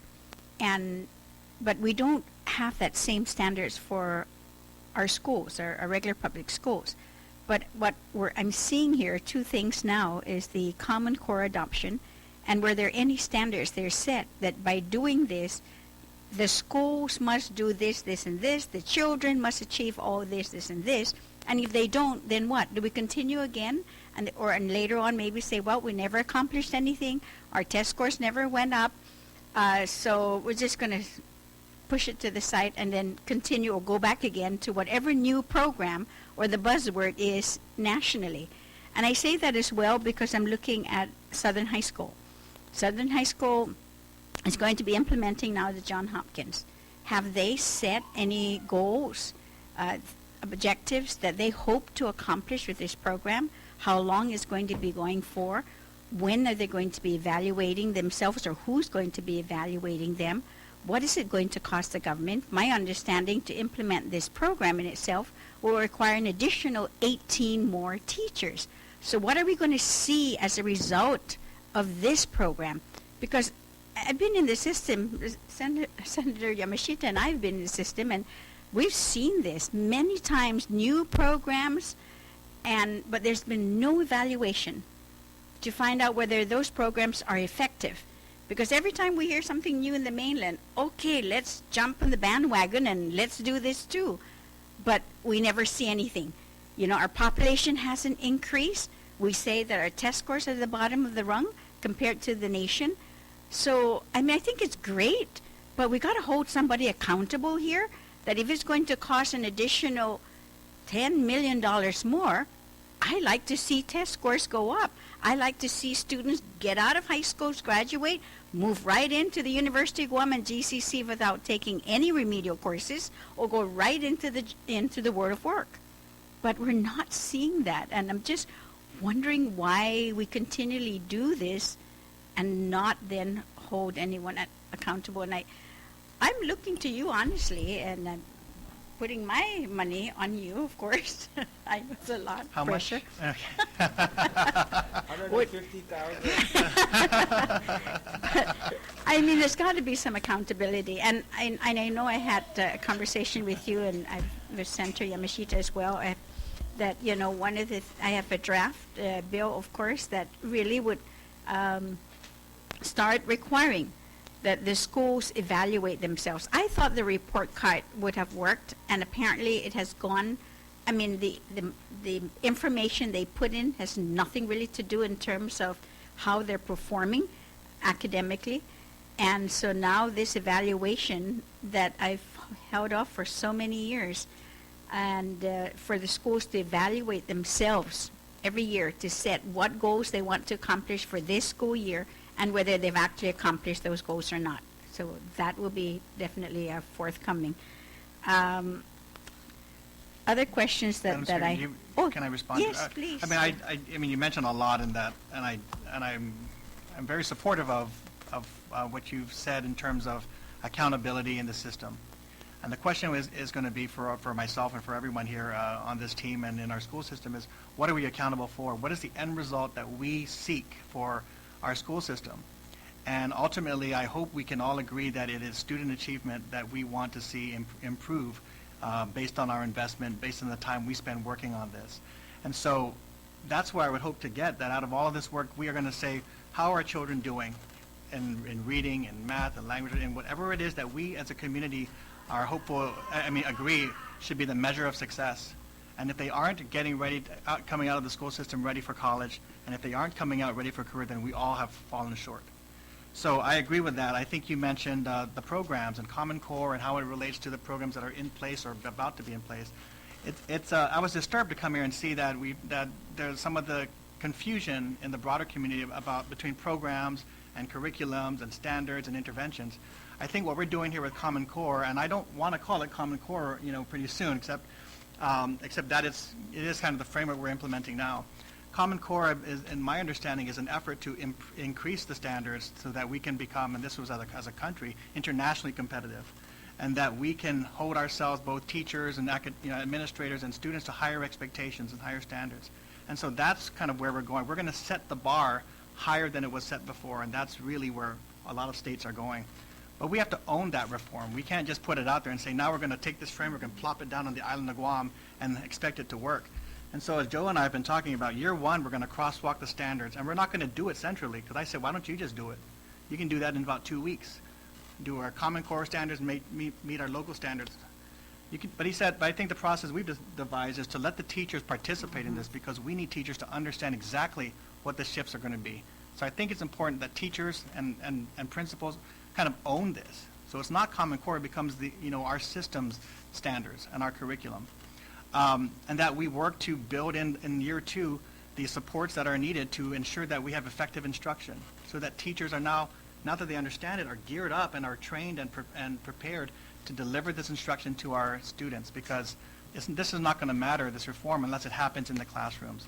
And so year 2 is really about teacher effectiveness and instruction and support. And year 3 is when we start talking about data and assessments and how we are going to actually measure our progress. And it's going to be an opportunity for us to really think about the hard truth about how our students are doing and how we're serving our students. So I think the approach we put in place is, let's raise the bar, let's support our teachers in making sure that they're effective in the classrooms, and then let's make sure we look at the data on the tail end and measure and see whether we're doing our job or not. So that's with Common Core. With regard to these other programs and charter schools and all that, I do support competition. I think we should be open to different methods and methodologies. As I go school to school, particularly now in my elementary school tours, I'm hearing a lot about direct instruction, and I'm hearing a lot about Success for All and I'm hearing a lot about teachers who just want more flexibility to kind of be more effective, to take some of these programs and have the opportunity to build on them. So I think, even if, I don't know that we have a formal evaluation, but as I talk to teachers, they're telling me, hey, this program that we've all been required to do, it works in these grades, and it's a little bit, works differently in these other grades, and boy, wouldn't it be nice if we had some other flexibility and conversation about how do we build on these programs, instead of just describing ourselves as this program versus this program. I like our teachers as professionals to have the flexibility and autonomy and support to focus in on the students that they know, and determine what kind of interventions are appropriate. So that's my philosophy. I want competition, but I really want quality. Thank you. I appreciate that. If I may also, earlier again in the discussion we were talking about textbooks, and I know that in the past textbooks were not purchased, and again it's not because of the money's not being released. And normally what this legislature has done since gosh, for a long time, even when I was in the system, is that it's always an advance appropriation.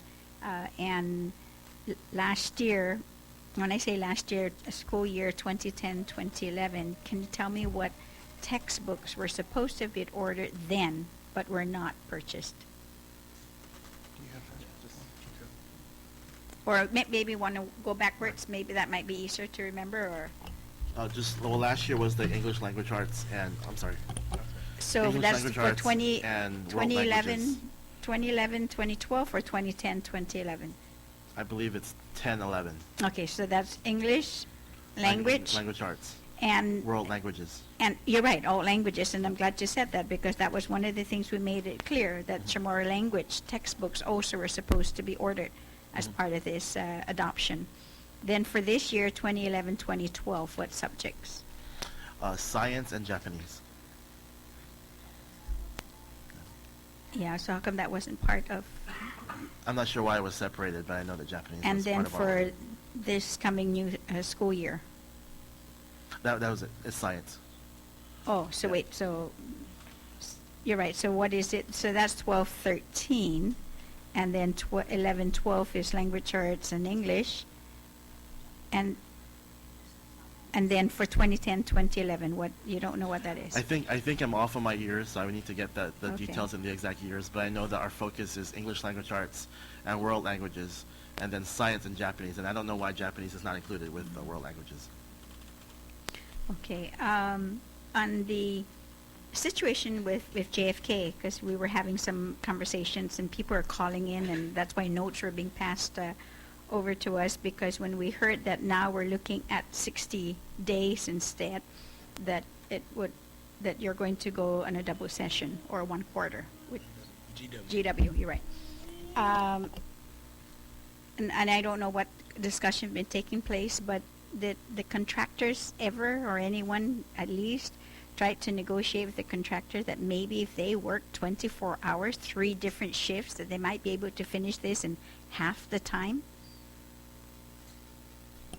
I can let Talling pitch in if she's had those conversations. I haven't. I'm kind of concerned because there's a balancing act between getting them to really finish it more sooner and making sure that we have a quality product at the end. So I'd want to make sure I rely on some of our experts to advise us on that. I don't know if we've had those specific conversations. I mean, it's not rushing it, but what it is that there are 3 separate 8-hour work, Right. time schedules for workers. So it's not like one worker working All right. 16 hours or, 24 hours, but 3 different shifts. We've looked at a number of alternatives. We've looked at the possibility of working on, a smaller number of classrooms at a time and then, turning those over, but it's all a balance of costs. So we think moving forward with the 60 days makes the most sense, both economically and Have you considered also what you did with JFK last year when they weren't ready to open, to move, and there was the delay in the opening of the school year, of possibly doing that as well? I did suggest that, but I don't think it wasn't well It received. didn't go well. Didn't go well. Well, I mean, of course, we were just wondering, what would be, the best thing to do because, and of course, at the least amount, especially since a lot of this really is coming out of your budget and we're trying to save you money instead rather than having the burden of the cost, for you to bear.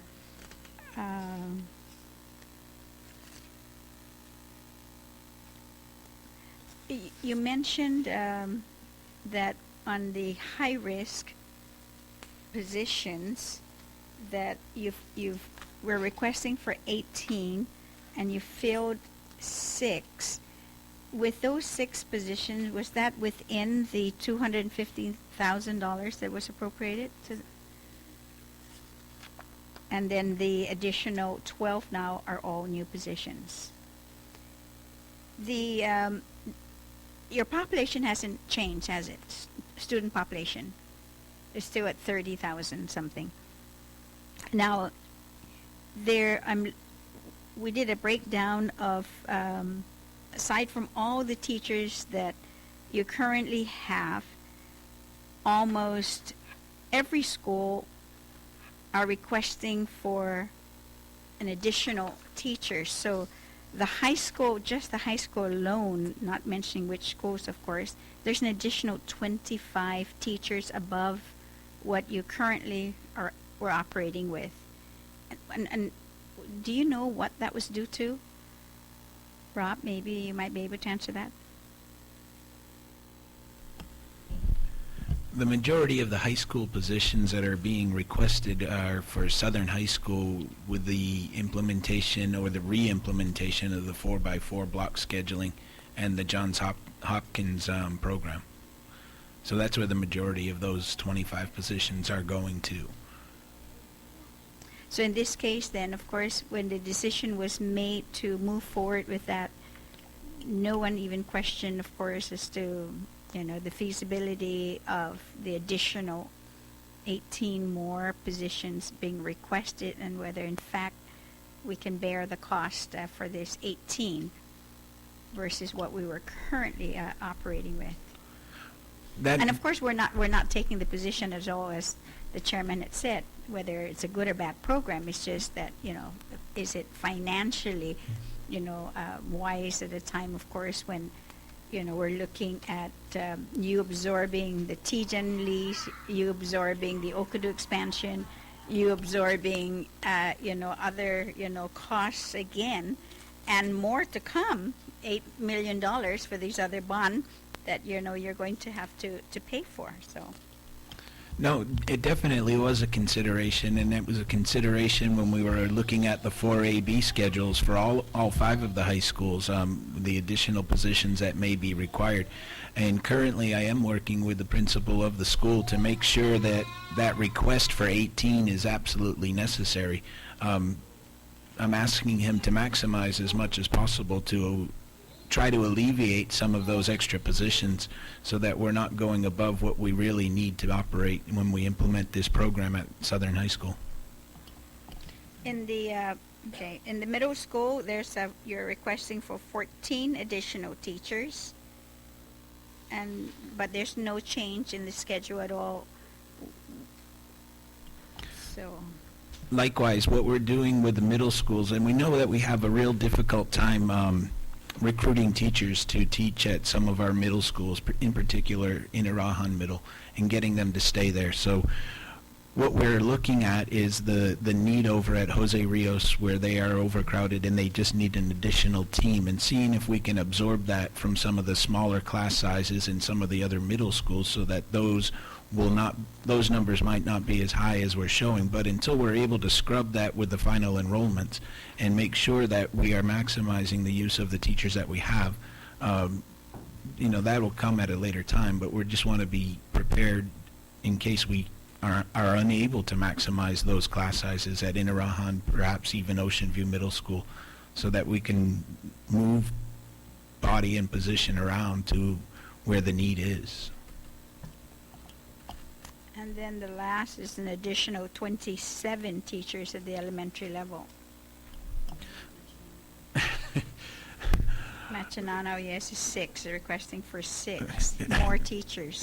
Yes, guilty on that behalf. I'm not gonna hide the fact that I did put that into the budget before I moved into this other position, and a lot of that had to do with the fact that without a intervention program, all right, we call them reform programs, SFADI. Without an intervention program, having somebody on staff to be able to manage a lot of the data collection and the coaching that we're trying to implement at the school with programs that we're moving forward with in response to intervention in mathematics and reading is really needed.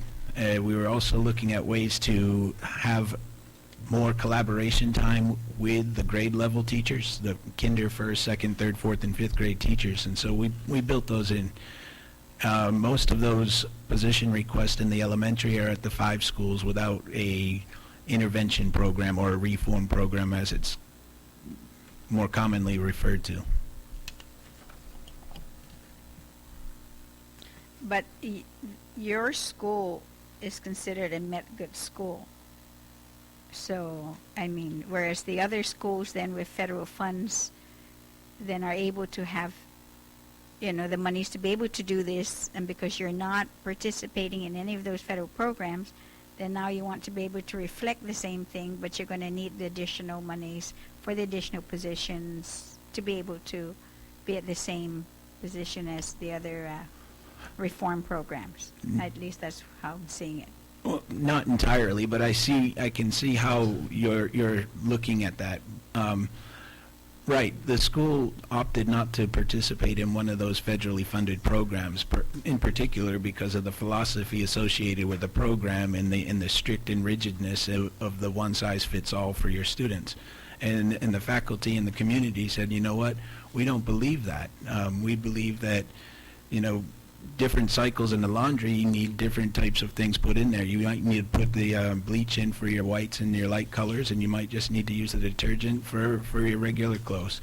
And so they opted not to participate in that, not because they didn't want the additional positions or the additional people to help with the program, but because they didn't feel that there was a one-size-fit-all approach that would best serve the school and the students at that school. Okay, I just have 2 more questions. Two rather. Go back to the charter school. There's been so many discussions, I know, to be able to try to get that going this year.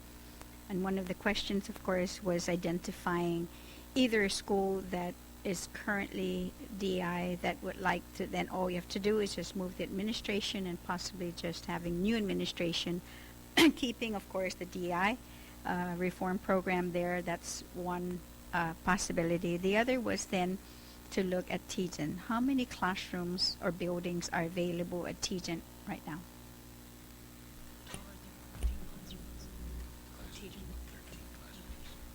So we're saying about 13 classrooms. Buildings or classrooms?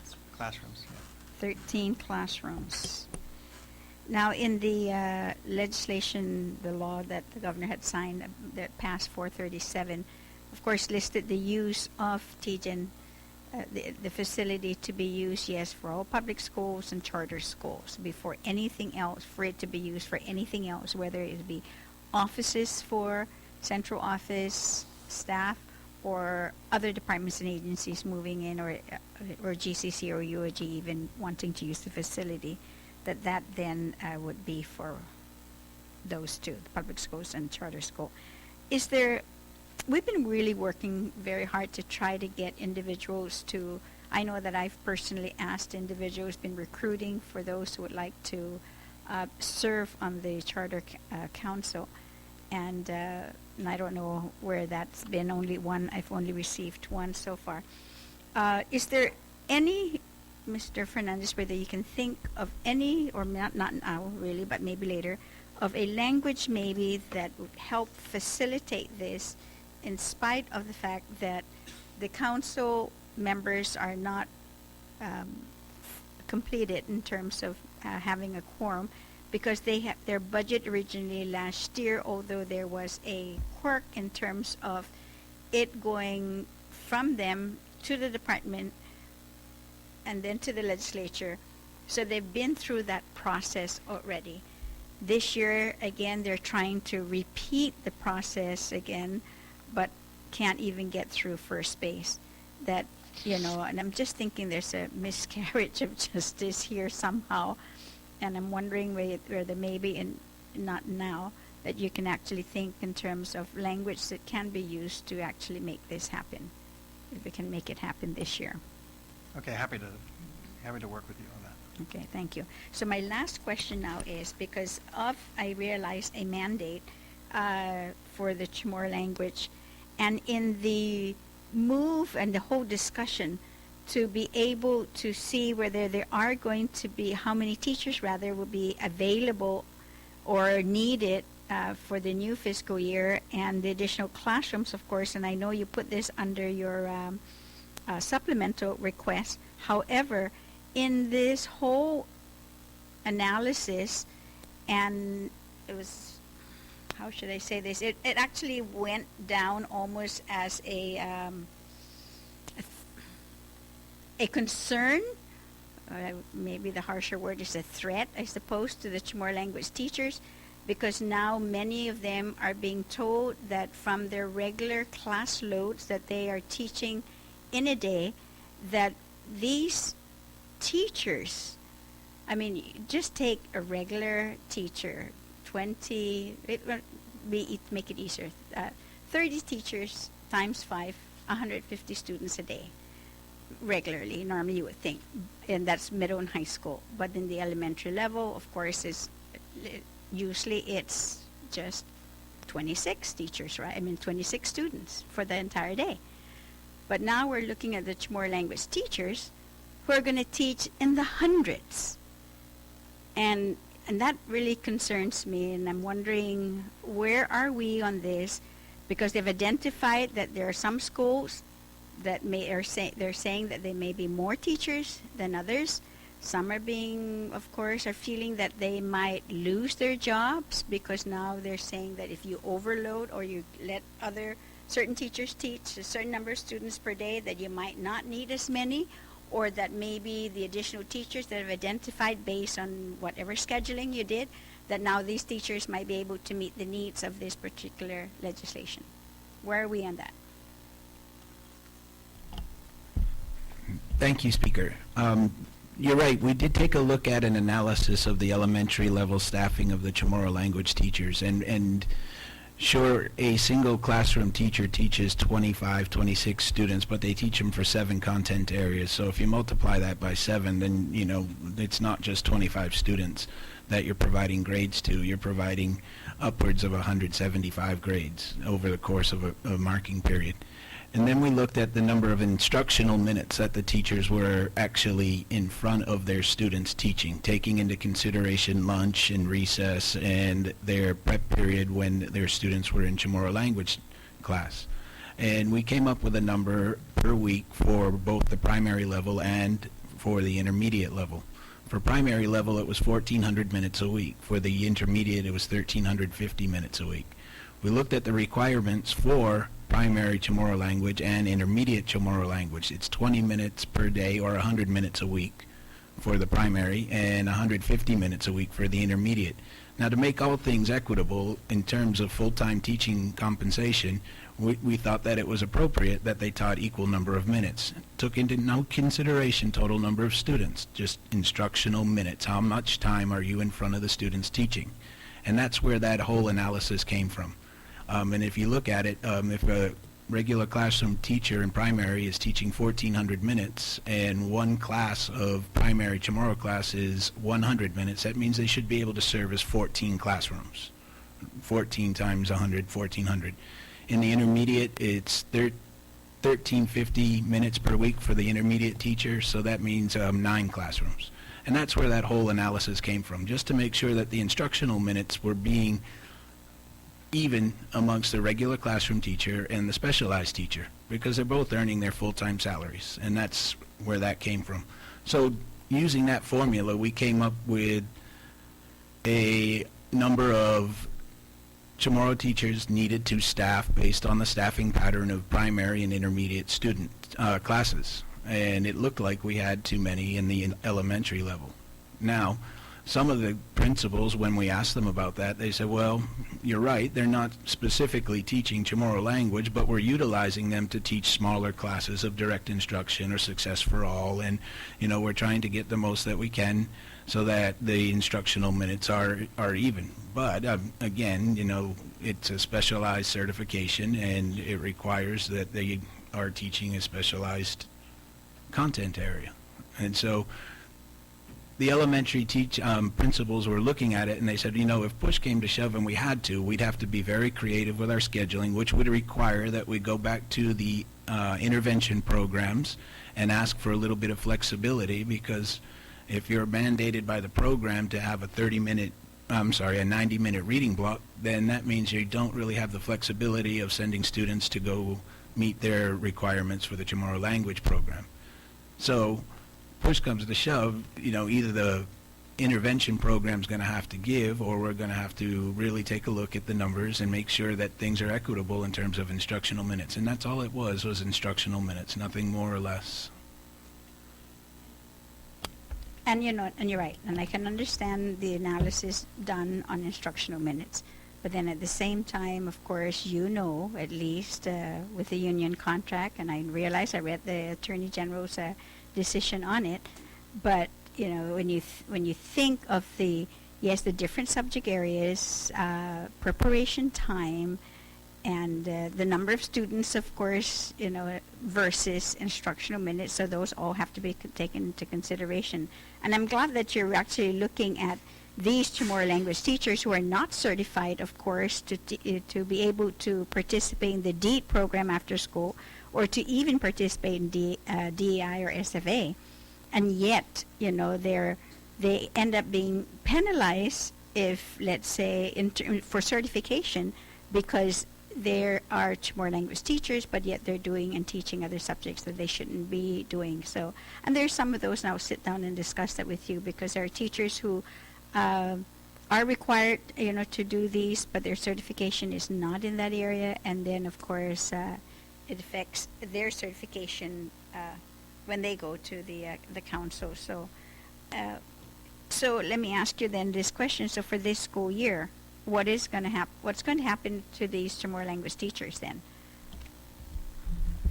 We need to look at this a lot closer. I don't think that All right. anything is So going to nothing's affect gonna them during change? this school year. Okay, that's good. So just like 4AB, we're going to have this year then to have this dialogue. Yeah, we need to have a much longer. I appreciate that. Thank you. Senator Yamashita. Thank you very much, Speaker Ben. And that is really good to hear, and it goes along with your theme of the communication internally and externally, and you all know this already. Make sure the teachers are at the table so that we can listen, and that they can be a part of the decision-making process. We really need that to happen. You know, I listened to the conversation about Common Core, and for the record, I think everyone has to be reminded that we've always had board-adopted content performance standards for all of our teachers for years. And and we did Common Core, I understand, because our Secretary of Education, Arnie Duncan, highly recommended it for more opportunities for all of our districts. But that, being said, And even though, yes, I believe the education reform out of the governor's office highly encouraged it, I would be the first one to say that this current Board of Education does not act